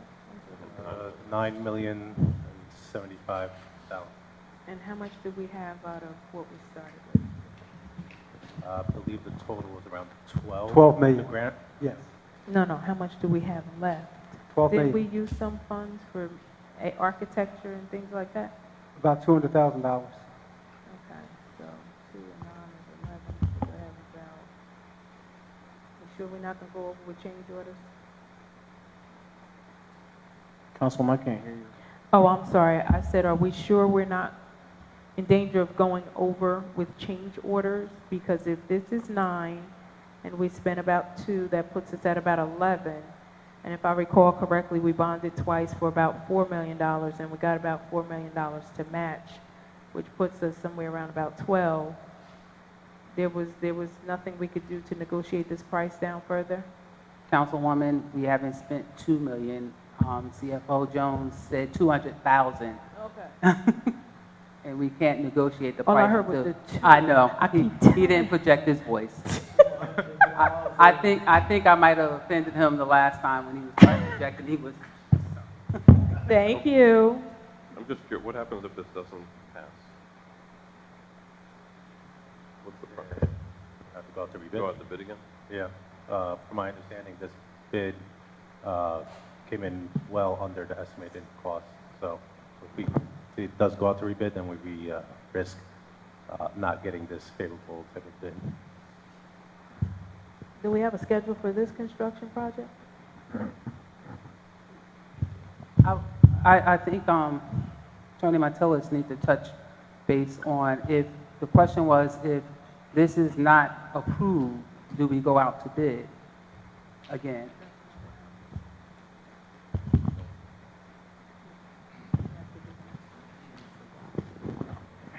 No, Mike works.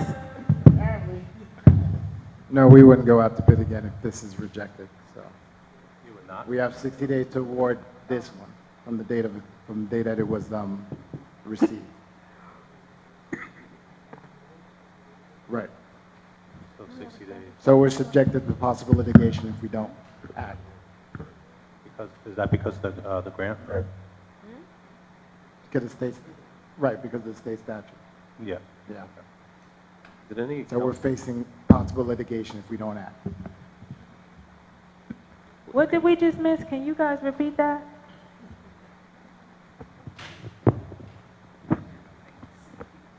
We're facing possible we're facing possible litigation, he said, The right? question was, if this isn't approved, do we go out to bid again? No, we don't. You have 60 days from the date of receipt of bids, which is April 24th, to award the contract. If you fail to adopt this, you can't go out to bid again because you're now opening township up to possible litigation because this contract already know that we received bids. It came in under the cost estimate and he was the lowest responsible bidder. That's what Attorney Martellus is saying. He wasn't projecting his voice this piece.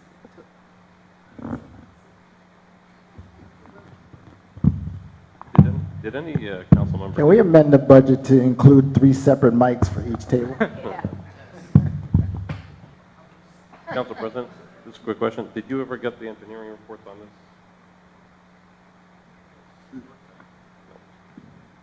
Did anyone get engineering? When? You got? For the library, we didn't get.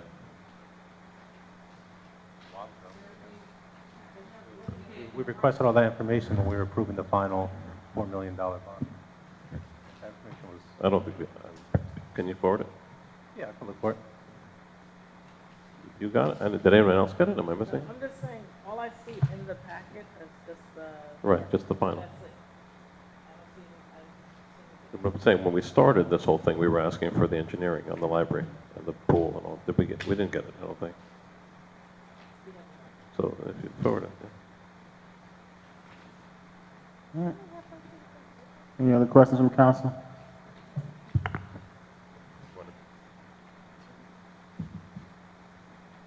Council President, on table, did we get it? You want the engineer report? Yeah. What is that engineering report gonna, I'm looking gonna Yeah. do for your vote? Yeah. They made a presentation. We did not have any reports that they came with. They said they send monthly reports. The architect, as we discussed in the finance committee with the engineers present, is currently overseeing this project. And at the finance committee meeting, Clerk Harris provided you all with the progress report that the architect has submitted the early part of this month, outlining where we are with the project along with their invoice. So, Dr. Garfield, did you? Because we called her into the office, she came in and she gave you all one document, and I told her, no, that's not the document they're seeking, and then she came back in and gave you the progress report for the library project from the architect on record. I think the question though is the engineering. The engineers are not handling this currently. They're not the project manager. The architect is leading this project until the construction phase starts and a project manager is assigned. That's correct, but we still ask for the engineering report. That's what you're saying, correct? I think. You're saying there is none on this? No. There's, You all had in-depth conversations with them. And that's when I said the architect had provided the progress report on the library, and you were provided that. It was emailed to myself, Raina, and I forget who else was on it, and she printed it out and brought it to the conference room and provided it to you. I mean, maybe I'm missing it. I remember we talked to them and they said it was 12 million, but we didn't have any. If you like, she can forward the email to you again. Yeah, ready. Yeah, I'm just curious, in a year where we're kind of nervous about taxes, do we want to spend this right now? Is this a project we want to take on? It's already fully funded. We have the $4 million grant, we have the $8 million in bonding. It's already fully funded. And if we don't use it? If we don't use it? If we don't use it, at some point the state's going to ask for the, well, we haven't asked for any, we haven't started anything yet. We've done $200,000 worth of work. We haven't billed majorly for this year. But we need to get the project rolling. We've had the funds since 2021, 22. 2018. Well, that's when we started it in 2018, but we didn't qualify the first round. Then COVID came, then we eventually got it about 3 or 4 years later. I think the concern with Councilman Ferguson is with our budget issues and not knowing what the budget is this something that we really want to move on? We've already not knowing what the budget is going to be. We're not bonding for it again. We've already bonded for it. We have the grant money. This, Glenn, what happens if we table this for this meeting? Is that what happens if you table it at this meeting? again, we're opening ourselves up to litigation. We have a respondent, responsible, When is the 60-day? What is the date that this was submitted, is what he's asking? April 24th. April 24th. So it has to be by, Next meeting is June 11th. so we have another month. We might even get the budget by then. Yeah, that's a good idea. I'm in favor of tabling for now. Okay. If he wants to table, what's the process? At this,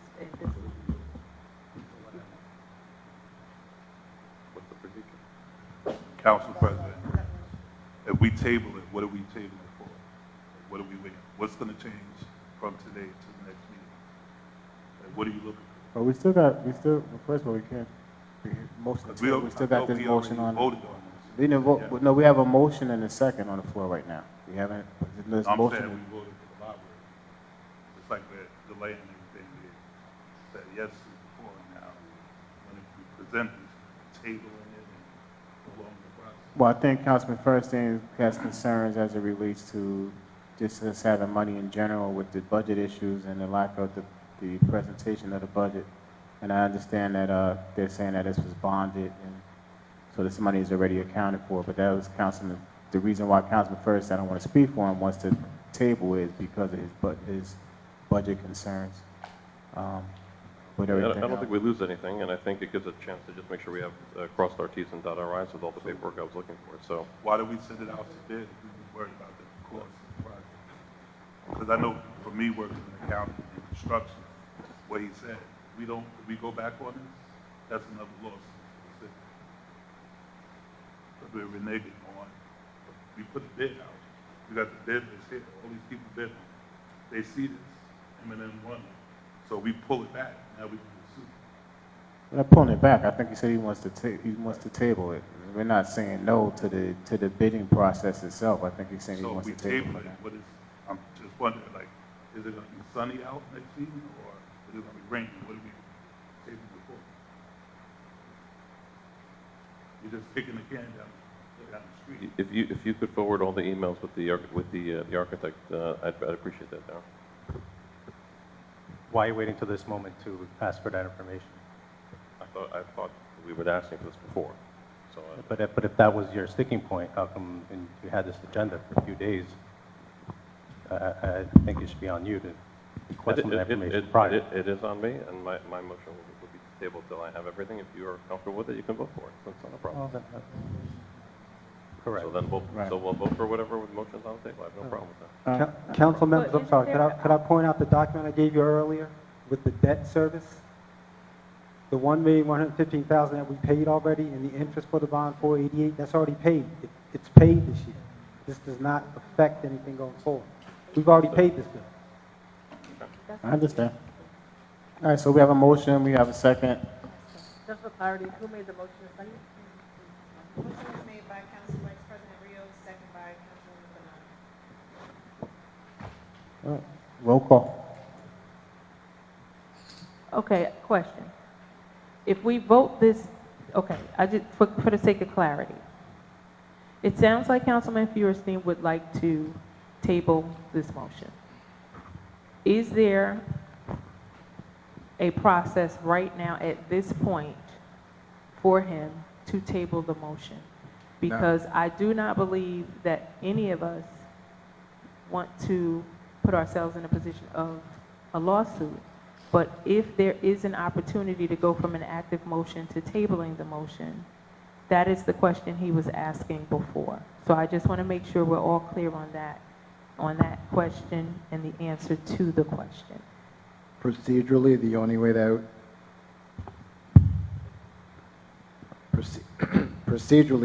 that that could be done is whoever made the motion would have to take back their motion, would have to take back their second, then you can make a motion to table. But if that doesn't happen, and you go forward with the vote. So a retention is required in order to table, is what you're saying? Yes. Okay. Everybody's in agreement with that? Yep. Okay. Roll call. Bonanno? Did you come back? Fierstein? No. Garrettson? No. Hyatt? No. Joyner? Yes. Vice President Rios? Yes. Bonanno? Yes. Council President Epps? Yes. 4-3, yes. Carried.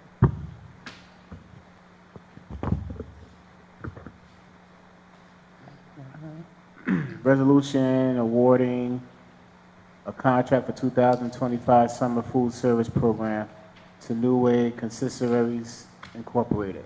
Can I get a motion? I move. Second. Second. Any questions from council? Roll call. Bonanno? Yes. Fierstein? Yes. Garrettson? Yes. Hyatt? Yes. Joyner? Yes.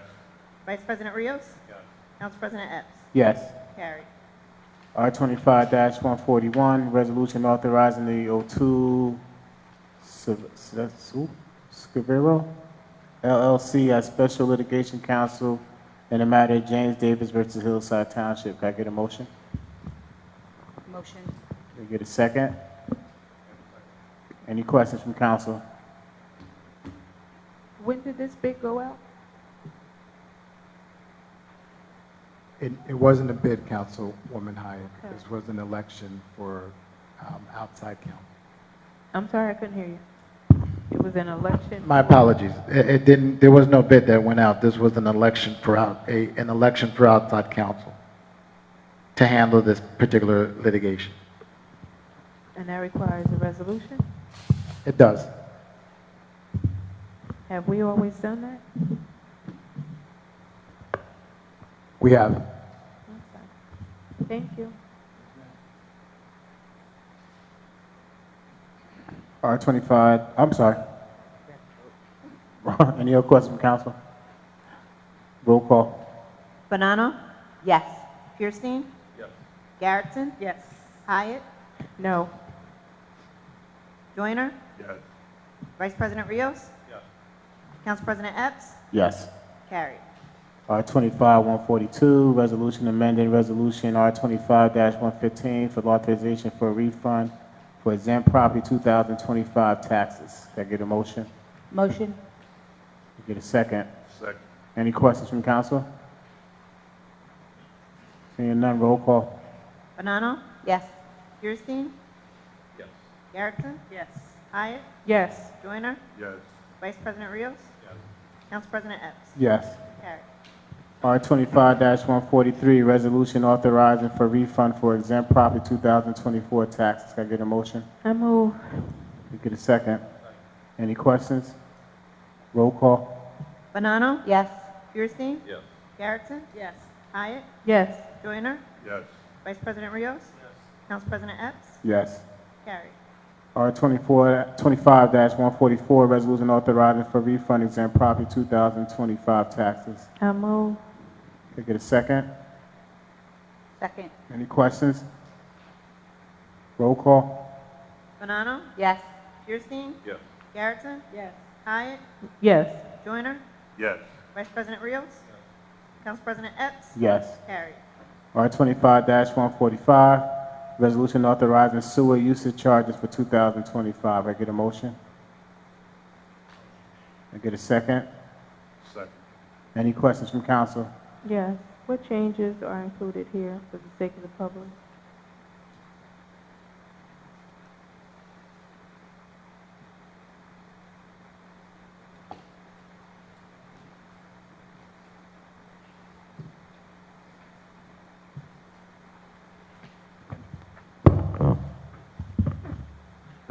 Yes, council. This is just setting the rate for the residential and the rate that the 6 high-usage commercial properties are to pay for 2025. Okay, and what is the difference in cost from last year to this year? It's about 20% increase. So it's a 20% increase Yes. to just the ones listed here? Yeah, the 209 is a 20% increase from last year for the residential units. And each of these amounts for the 6 high users is 20% more than the prior year. And what was our increase last year? I'm sorry? What was our percentage increase last year? 20%. So we're increasing 20% each year? Yes, to keep up with the usage. Do we have details on the change in usage? I can get that from the tax collector. Yeah, could you provide that to us, please? Because we're looking at 20% tax increase, a 20% increase on the sewer charges and whatever percentage increase in taxes. I think we need details with resolutions like this, council members, before including them on the agenda. Please. Any other questions from council? Do you all want to wait for this stuff, or do you want to vote tonight? I believe the tax collector needs this to be voted on tonight. Isn't that always the way? And we say every time, can you please provide the documentation when you all send us the resolutions so we can make informed decisions, especially since we continually get everything at the last moment when it absolutely has to be done. Everything is always we have to do this now. They need it now. But we never get the information even when you need it now.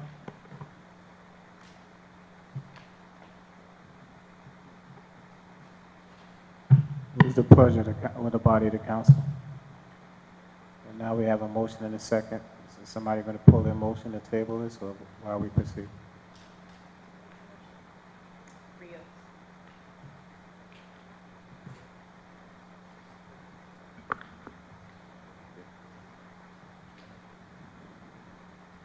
Motion was made by Vice President Rios, second by Councilman Miller.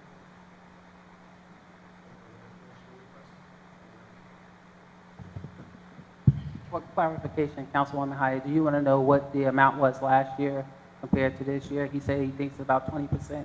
So, and this is to offset the cost of maintaining our sewer system. Right. It's billable for usage, so. Yeah, he said it was based on usage. I said, could we have the details of the usage? Because he did answer the questions, what was the percentage increase this year and what was the percentage increase last year? And he stated that for each year there has been a 20% increase in the cost. So I asked, because he said it was related to the usage, do we have the details on the usage? I thought you were coming to the mic. I just looked, I checked, it's 200 last year. So that would mean it would be what, $200? This year, that's what I'm looking. Last year, definitely. That report comes from joint? The usage? The tax collector would only be able to provide the usage for the class 3 and class 2. The residential is just one flat amount. Okay. Yeah, I'm going to need the support because 20% of 200 is not $9. She can get us the documentation. That basic math for me.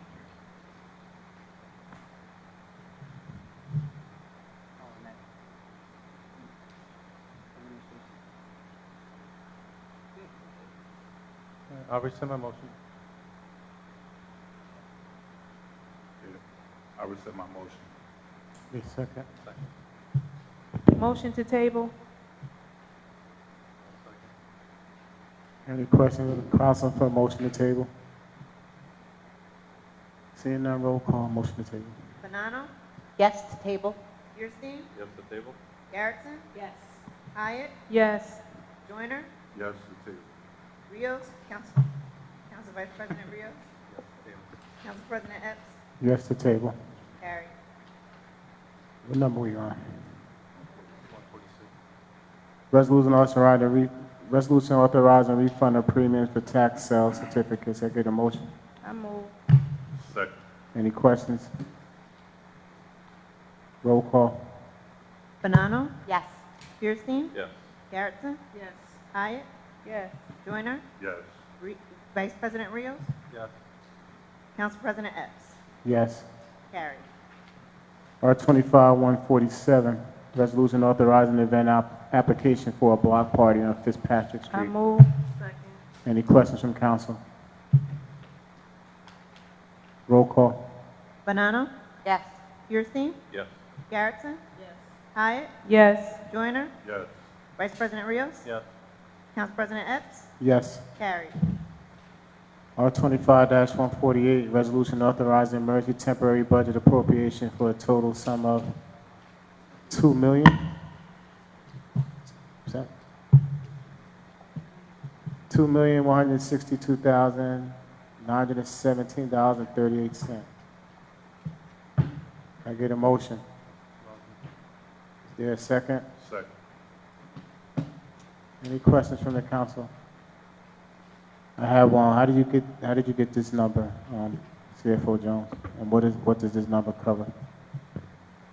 This number covers salary and other expenses for the month of June. What's other expenses? All the OE for all the departments, police, fire, whatever they need for their other expenses. Any other questions from council? Do we know when the budget's going to be ready, given what we voted on so far? Councilman, on that count, I'd like to get the budget to you as soon as I can. I just don't have an answer that's going to make anyone happy tonight. We know we won't be happy, Glenn, but when can we expect it now that you know the way that Cap Bank voted? I would like to do it the next meeting, but, you know, I'm not the final say. You said you're not the final say? No. Who's the final say? I can't just, on my own, as the CFO, say, here's the budget. Gotcha. I have to review it. Who can? Who gives the approval? I just want to review it with the mayor. So the mayor gives the final approval. Yes. So you do have a draft, though? I have plenty of drafts, yes. Okay. Have a draft. You've spoken to the departments. You talked about what they need. Yes? Yes. Okay. No, I'm just asking because I'm not on the finance committee, so I want to make sure that my understanding is accurate. Okay. So we have a draft.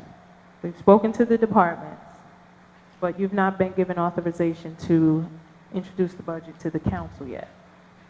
All right. I hope everybody paying attention. Council President Burley, just one additional point of information. The Finance Committee did meet with many of the departments, although there was a step that had not happened yet. The administration did not provide their numbers. They did tell the Finance Committee that we can meet with the different departments, but that we needed to make sure that they would go back and create their final numbers for us to then have our ability to look at the numbers. But the Council Finance Committee did meet with the departments, with the exception of, correct me, Chairman, how many departments did we not meet with? I think two that I know of. And that was legal, Legal and that was and it was the economic development. economic development. Thank you. I'm sorry, could you say that in the mic, please? Two departments? You were We did unable not to meet with We two did not departments? meet with legal or the economic development. Let me say it differently. We were there at the meeting. They did not meet with us. Correct, that's true. Any other questions from council? So thank you for the BA, because she did set up the meeting for all of the departments. Those two did not meet. Thank you. Any other questions from council? If this doesn't get voted on tonight, what happens? I can't do payroll next pay. Right. Which is in two, which is when? What date? Next Thursday. But I have to submit it by next Monday. Would you have the budget before Monday?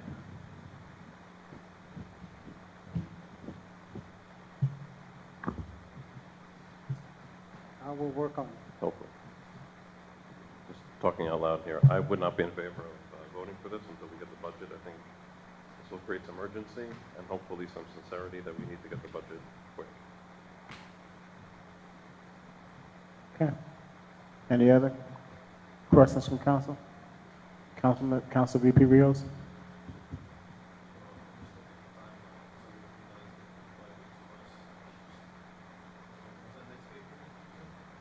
Thursday. Next Thursday, which would be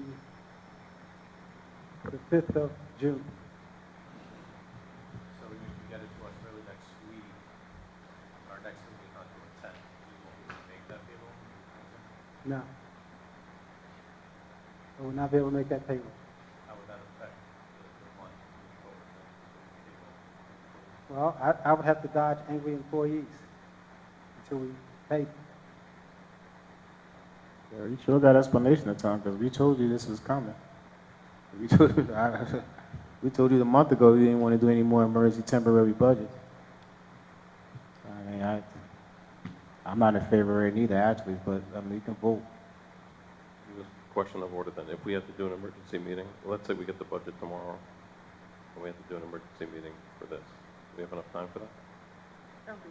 What would be the date, Madam Clerk? Right. You need 48 hours for A special meeting, so the deadline again was Monday, you said, CFO? Monday, I have to submit the payroll, yes. So today is Wednesday.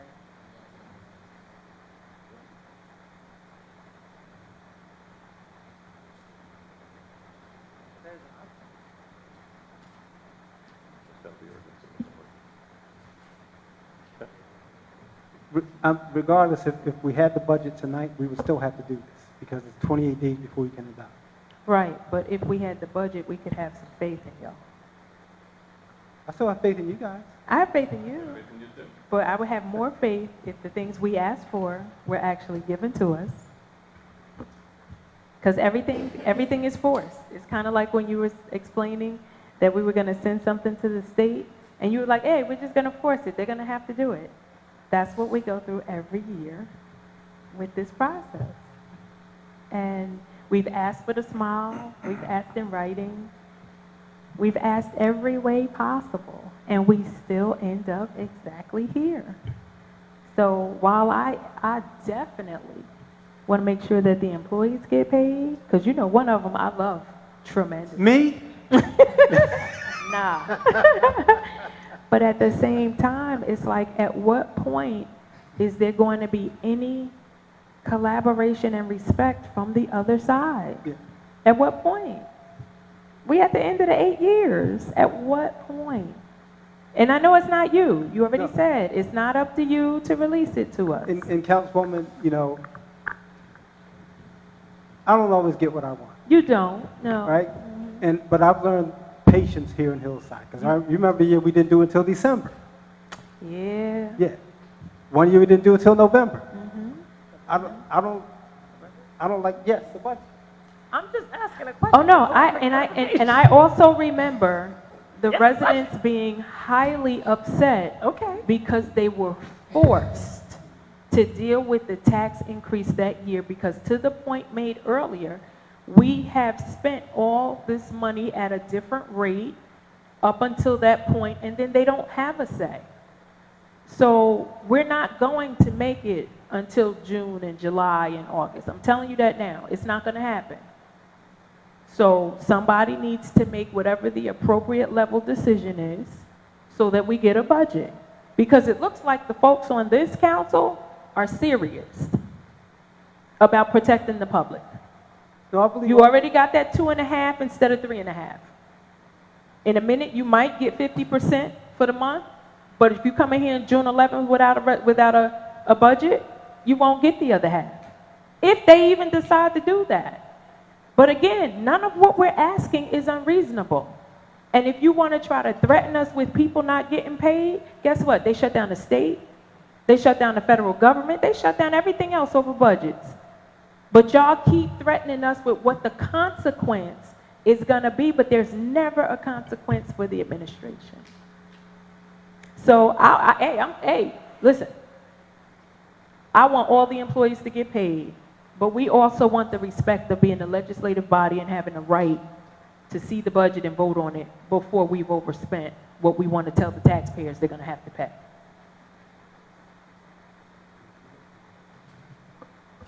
What's included in that number again, the salaries and what else?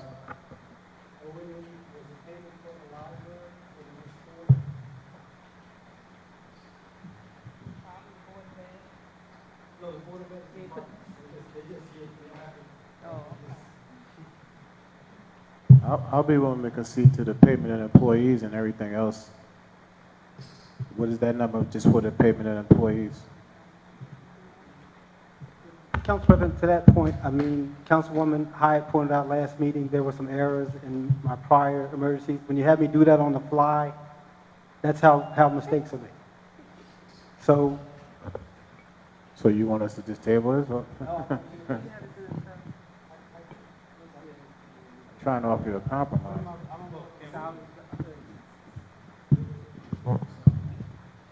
Just account for salaries. Council members, I just want to let you all know that Mayor Vertrees is sick right now. Got nothing to do with the budget. No, it does. I appreciate It has to go with him saying he wants to review the budget with Mayor Vertrees.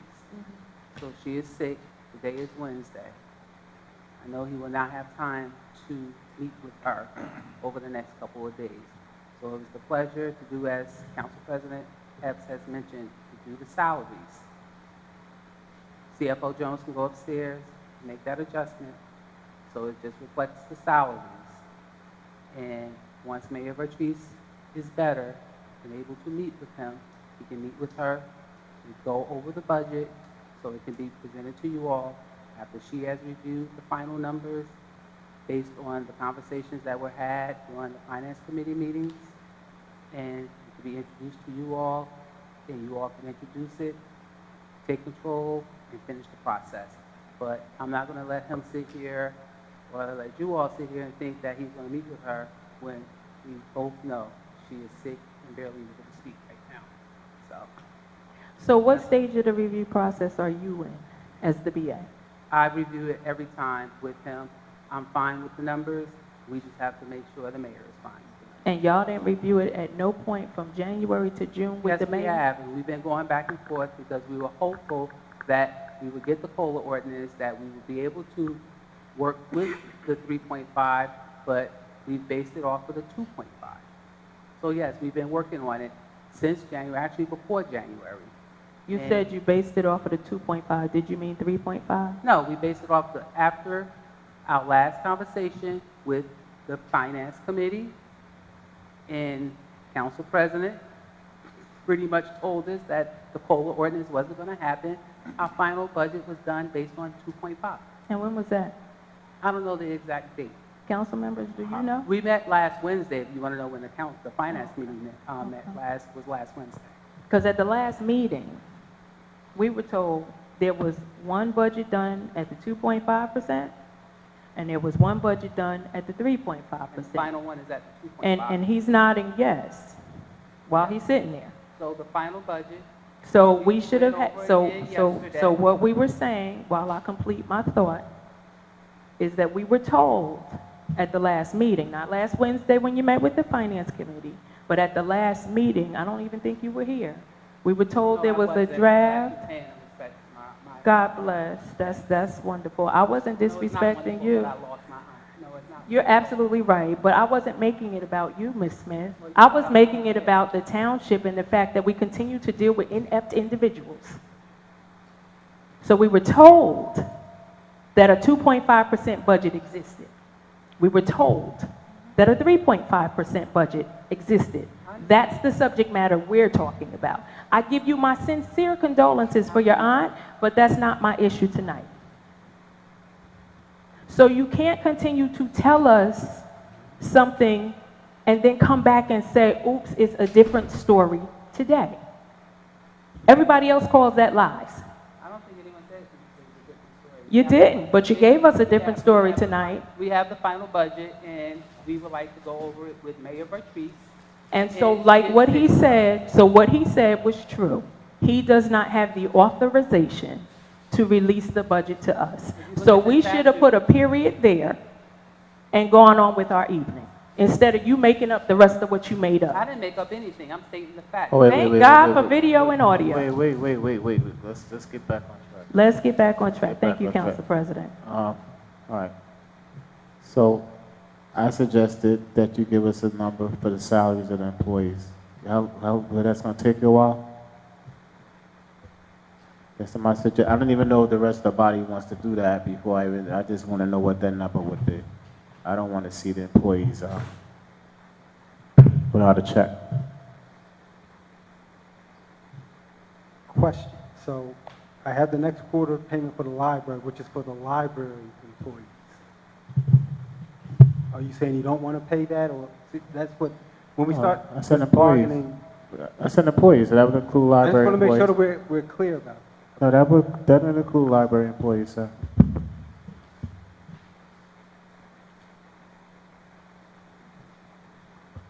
Need a few minutes? No, and I also need group insurance. The health. I thought you care. said insurance was covered already. It was covered through, but the July bill was due in June.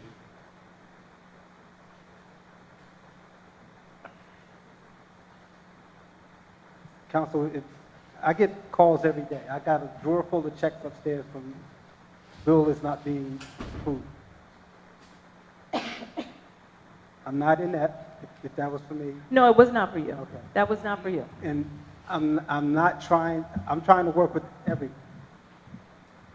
You are. I will give you that for the whole entire time you have been here. I'm trying to You work have with- tried to work with everyone.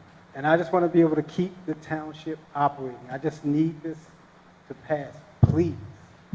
I get calls every day, where's my money? Where's my, and in some cases, because I don't have the Well, you line talking item. about this emergency budget, or you talking about the payment of bills?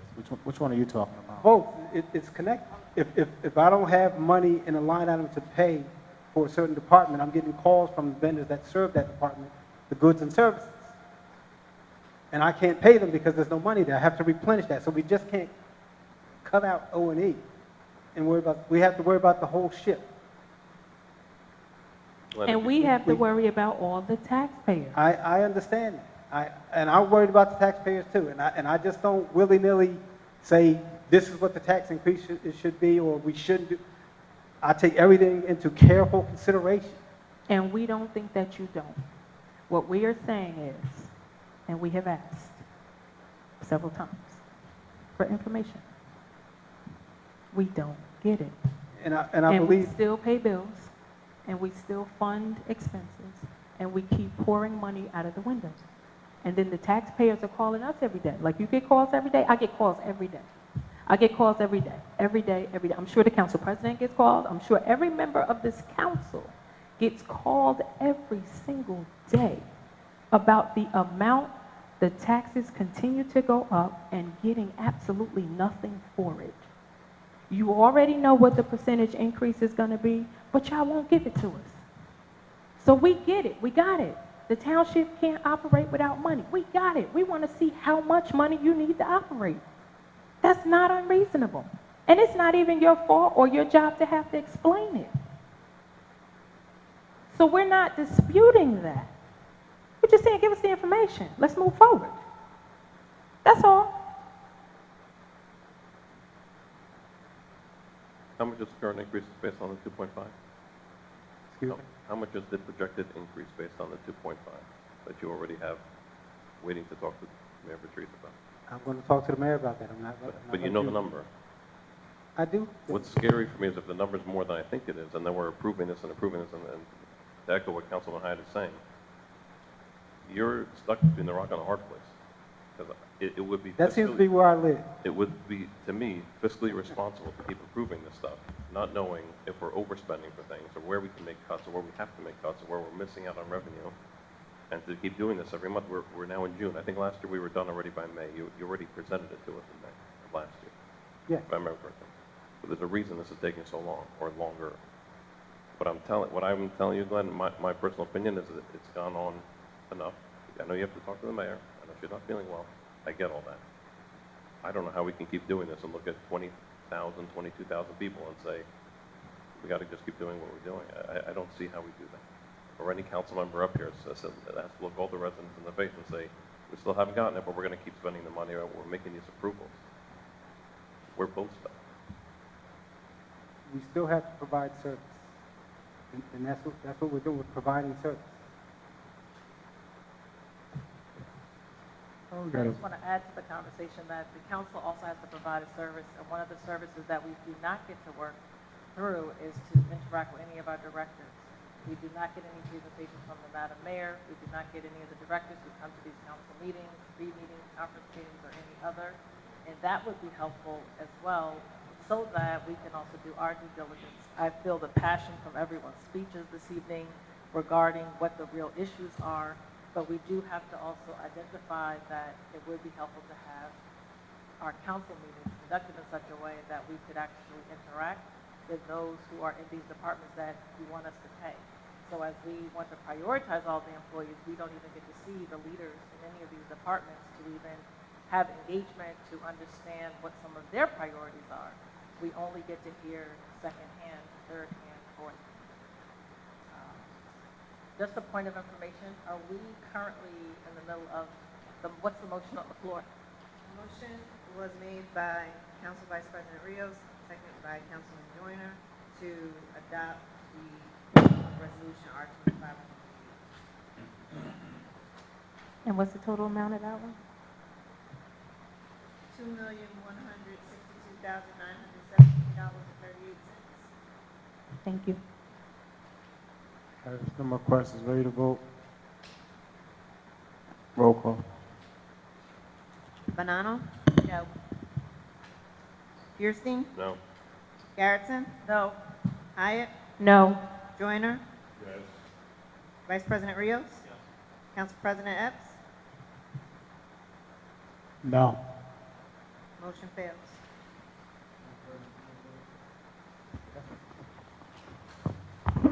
Wasn't there discussion about amending it to just salaries only?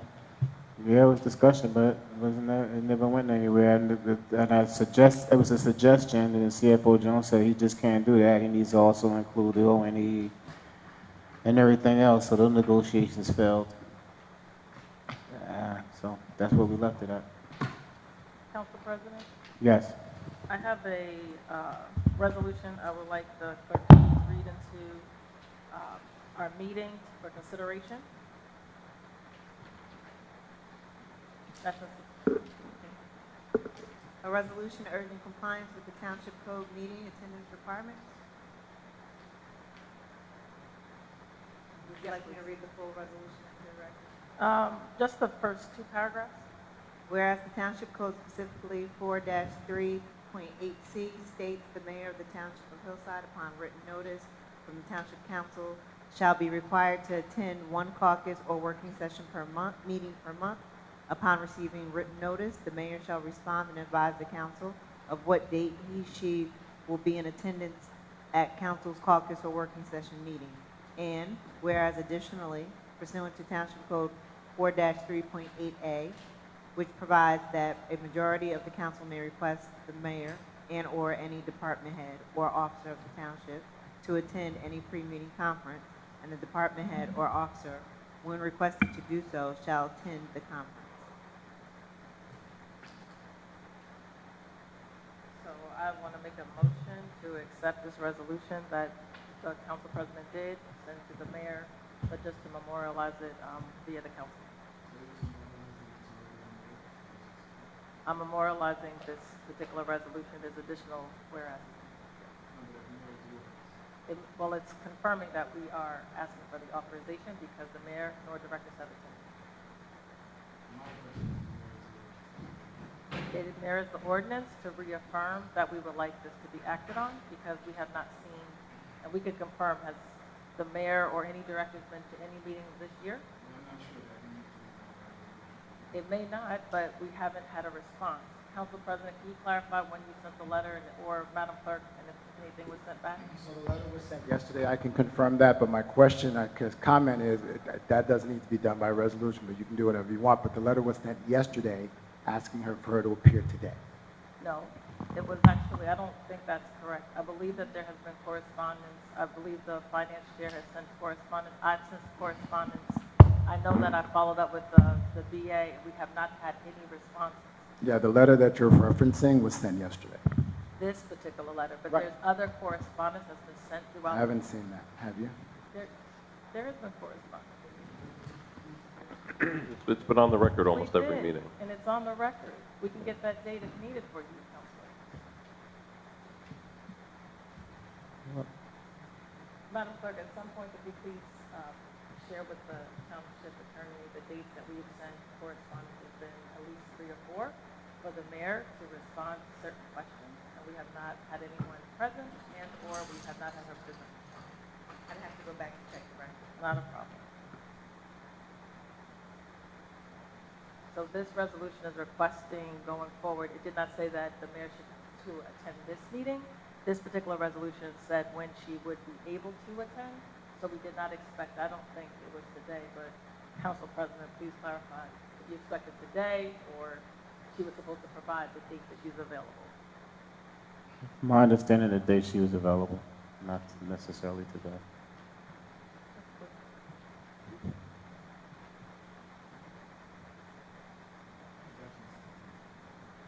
Oh, it's in the body of the resolution. Today, okay, today. It's in June. No, it's in June. Yeah, it says, June. it's today. I see Mayor, I see number 1. June Be it 11th. therefore resolved. June Mayor 25th. Ritchie's. Yeah. June 11th. June 11th, 25th. June 25th. I don't see the date in it. Well, the resolution, I'm looking at this resolution. So perhaps for clarification, because this is not the letter, Madam Clerk, could you please continue to read the remainder of this particular resolution that I presented for the floor, from the floor. Next paragraph, whereas in accordance with Township Code 4-3.6C, the mandatory attendance of the business administrator and of all other department heads is required at every Township Council regular meeting.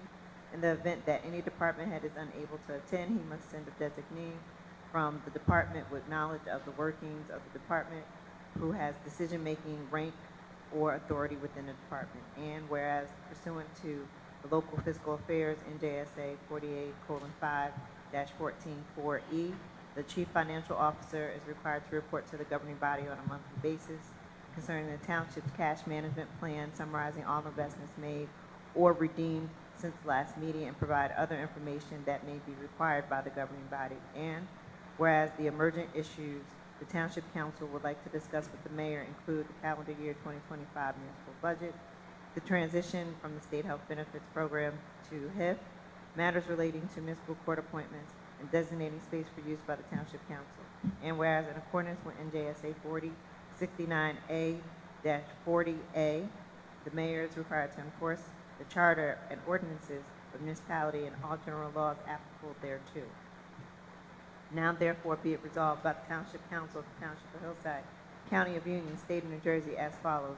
1, Mayor Dalia Ovo-Retrice is requested to attend both the June 11th, 2025 caucus meeting and the June 25th, 2025 caucus regular meeting of the Township Council. 2, all department heads are to attend the June 11th, 2025 caucus meeting and the June 25th, 2025 caucus regular meeting of the Township Council to provide briefings and answer questions on the matters being discussed on the bills list and/or residents and council member questions. 3, this resolution shall take effect immediately. I make a motion to accept this resolution, and I believe it would be, what would be the resolution number? 149.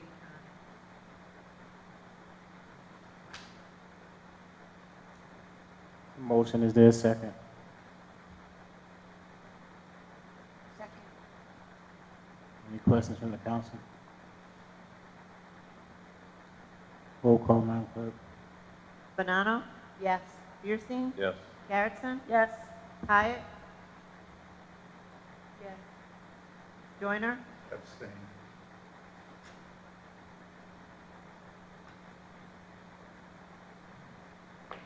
Vice President Rios? Council President Epps? Abstain. That's 4 yeas, 3 abstentions. Motion carried. Go back to the bill list. We didn't do the bill list there, right?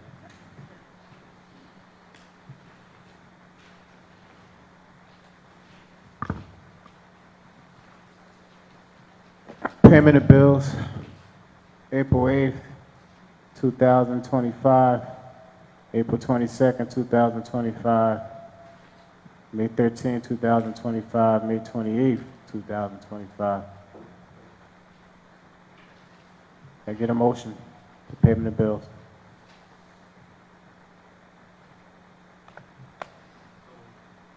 Is there a second? Second. Any questions from the council? Question, Councilwoman Bonanno? how exactly are we paying bills when we have no money? Why are we voting on this? The bills we're paying are from prior temporary and emergencies that were authorized by the council. This isn't what you didn't pass tonight. This is what we've already passed. Any other questions from council?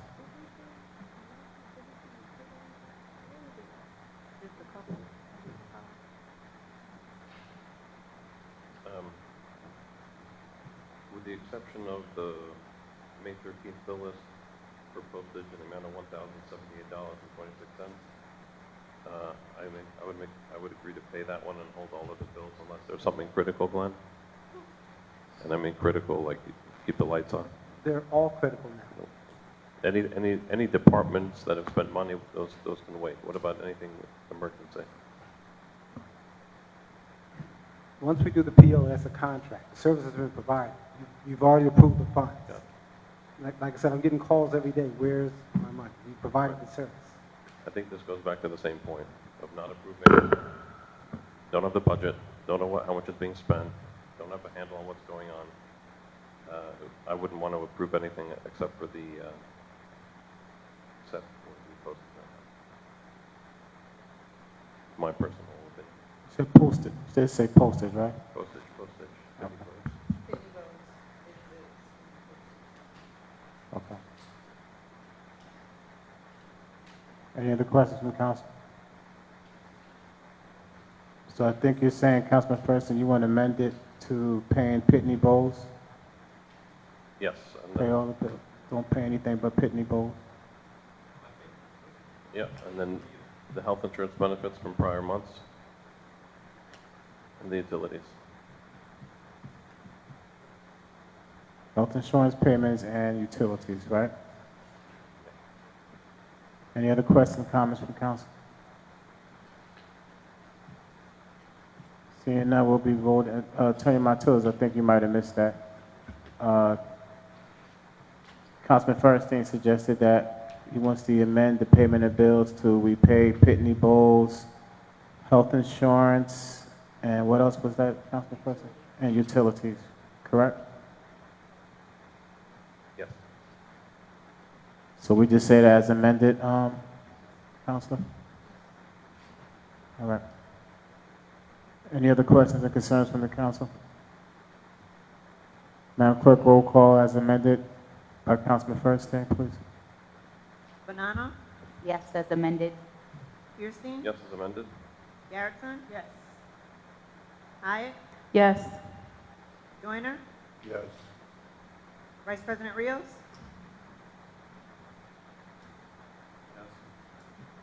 Council President Epps? Yes, Carried. As amended. thank you. Get a motion up at the floor for public comments. I move. Second? All in favor? Aye. Floor is not open for public comments. Seeing none, motion to close public comments. I move. Second. All in favor? Aye. Question.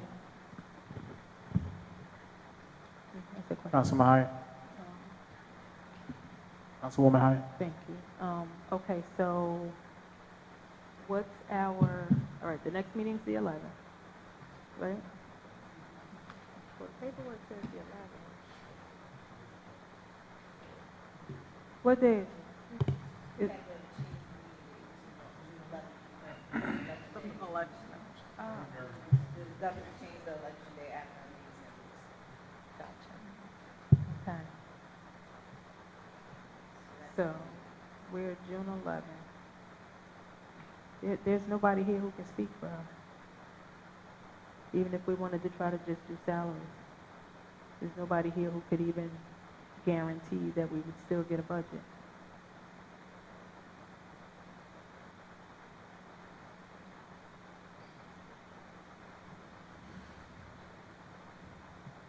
So is she taking y'all calls? What'd you say, Mr. Monson? Oh. That's what I'm thinking of, but again, you gotta give us the budget. You said what? Why can't we just build the number? I know it's not final. Just review it, they'll fix it, whatever. What's the number we're starting? You know it.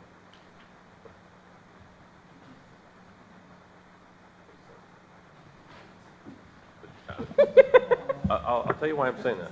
It must be, but Counselor, it must be that bad that it can't even be a 2%, 3%, 4%. Not fair? Yeah. Okay. That's how it looks. Wait, what did you say? Huh? Oh, assumption. Okay. Council President, I have a question as well for the attorney. At the last meeting, we discussed a letter that I submitted to you. You said you would get back to us. Can you just give us an update? Madam Clerk can provide it for you. You don't remember the letter? You don't remember the letter, or you don't remember the content?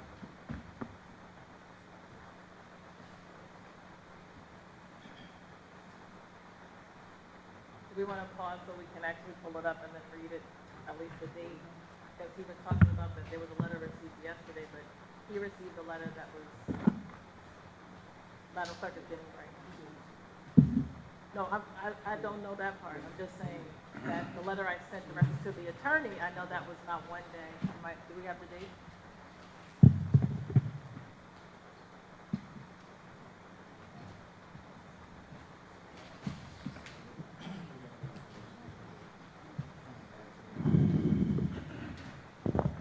All right, where are we? I think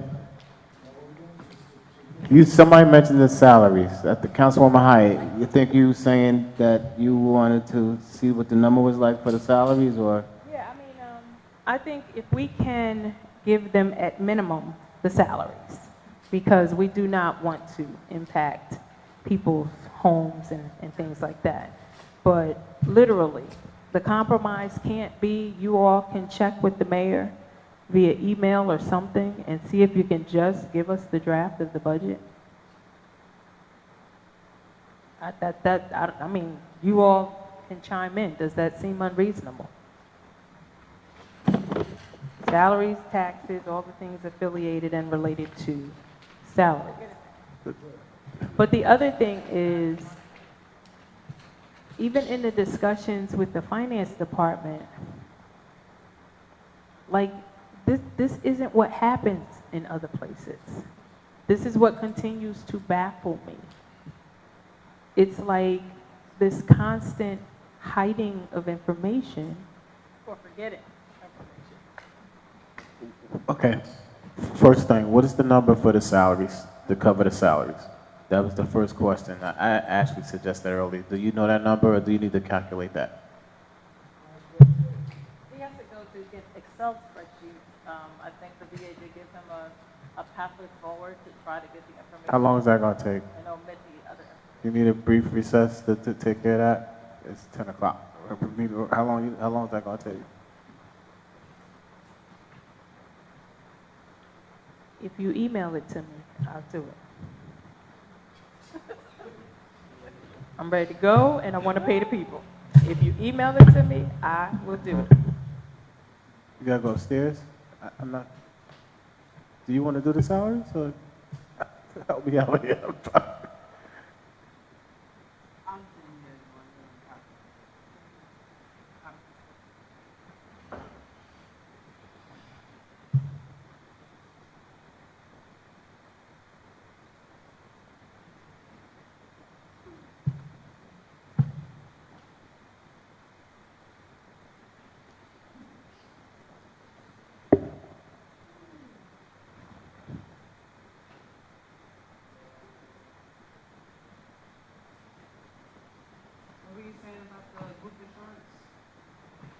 We're talking about salaries. I don't know about the insurance.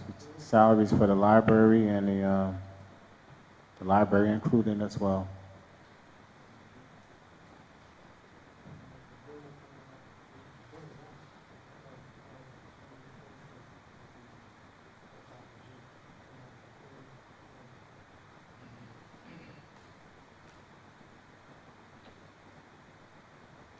And even with the salaries, like, I understand.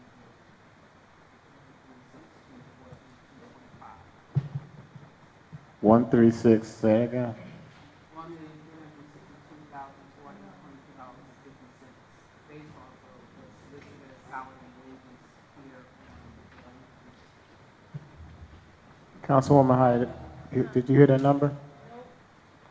$1,362,422.50 based off of any item listed as salary and wages on the document prior to.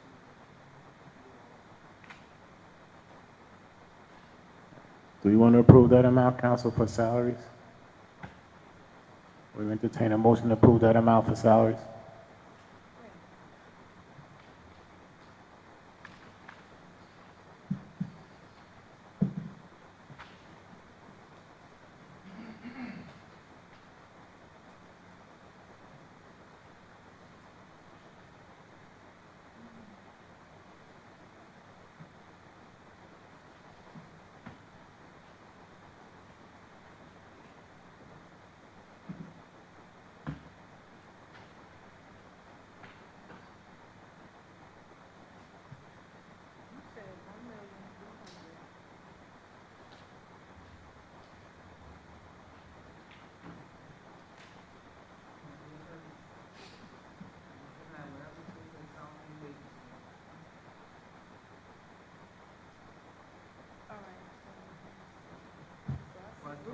Group insurance is $750,000.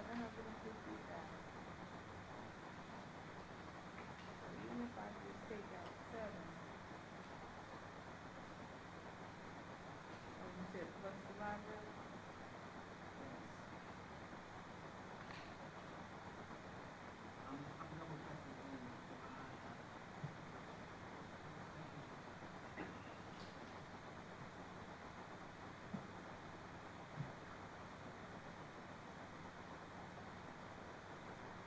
Council President, to review, while the council and the business administrator are looking for that number, I did find the email from Ross on May 13th.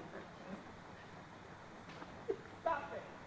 And he stated, and I quote, received and on it. I'm not quite sure.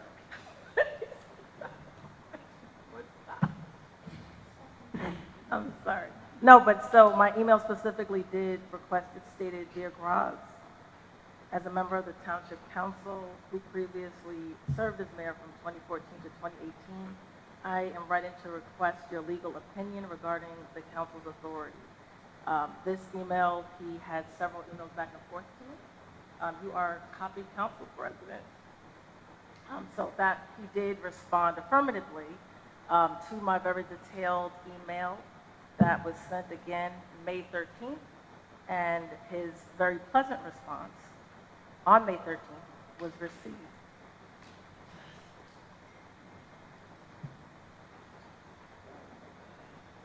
So hopefully that refreshes your memory, Councilor.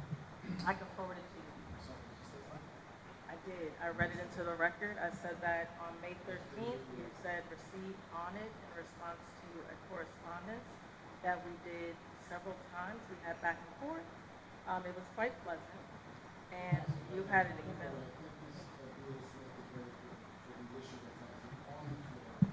Yes, please. What's the number, please? I had added in $750,000 for the group insurance. So the actual number, salary and wages only, based on resolution 25-148, is $612,242.50. And that covers us for the next pay period? For June, for the whole month of June? Okay. 1 minute, I have to include FICA and DCR. You want to do the whole month, or you want to do half the month? You want to do the whole month or half the month? If we're getting the budget in the next week or two. That's true. And Council President, thank you for entertaining me, allowing to read onto record what was stated from Attorney Gross, in case he didn't hear me. Again, the comment was.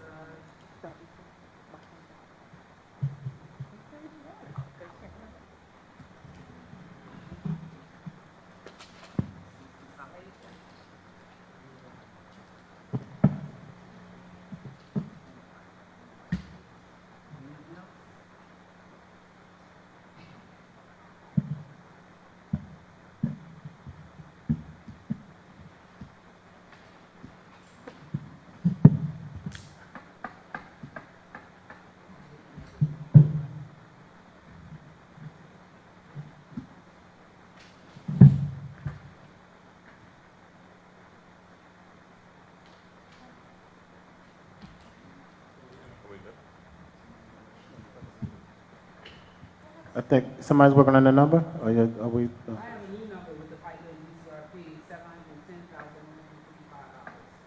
All right. All right, y'all finished discussion? Y'all, we good on that or no? Yeah, so we- Yes, no? Yes, no?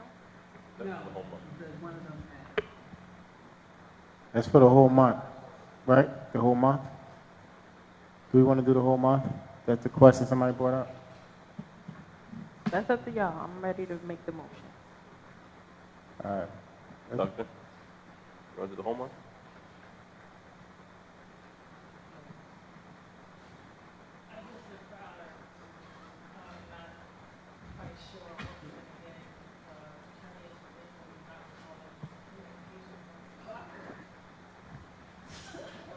I'm so confused about what I was going to receive.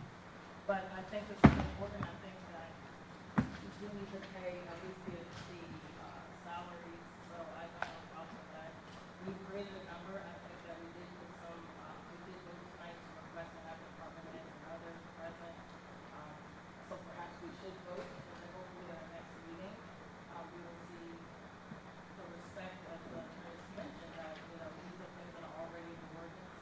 So this should be something that we can follow. So, I think we should try to proceed, but again, I don't have the confidence to proceed. Councilman Hyatt, make your motion, please. I move that we authorize an emergency temporary budget in the amount of $725,000, just as a round number, to cover salary and taxes. I'll second it. Any questions from council? See,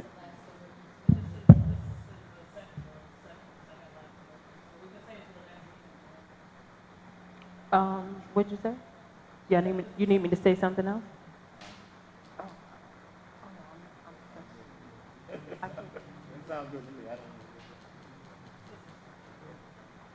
roll call. Banano? Fierstein?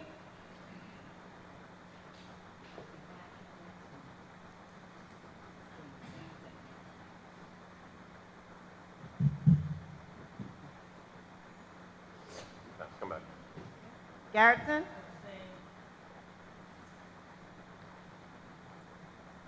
Hyatt? Yes. Joyner is excused. Council Vice President Rios? Councilman Fierstein?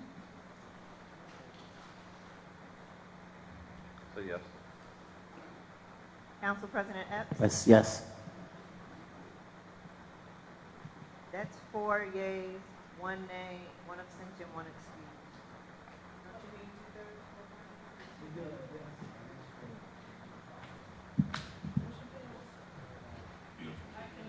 Can I get up to the motion to it? I'll amend my vote to a yes. You can do that? All right, so So motion passes. Councilwoman Garrettson amends her vote to a yes. Thank you so much. we get a motion to adjourn. Move. Second, all in favor? Aye.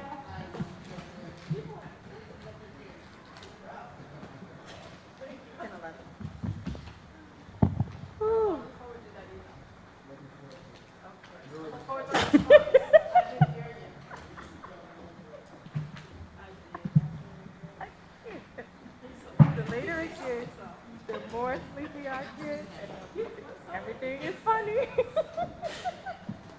Cool. And she is funny.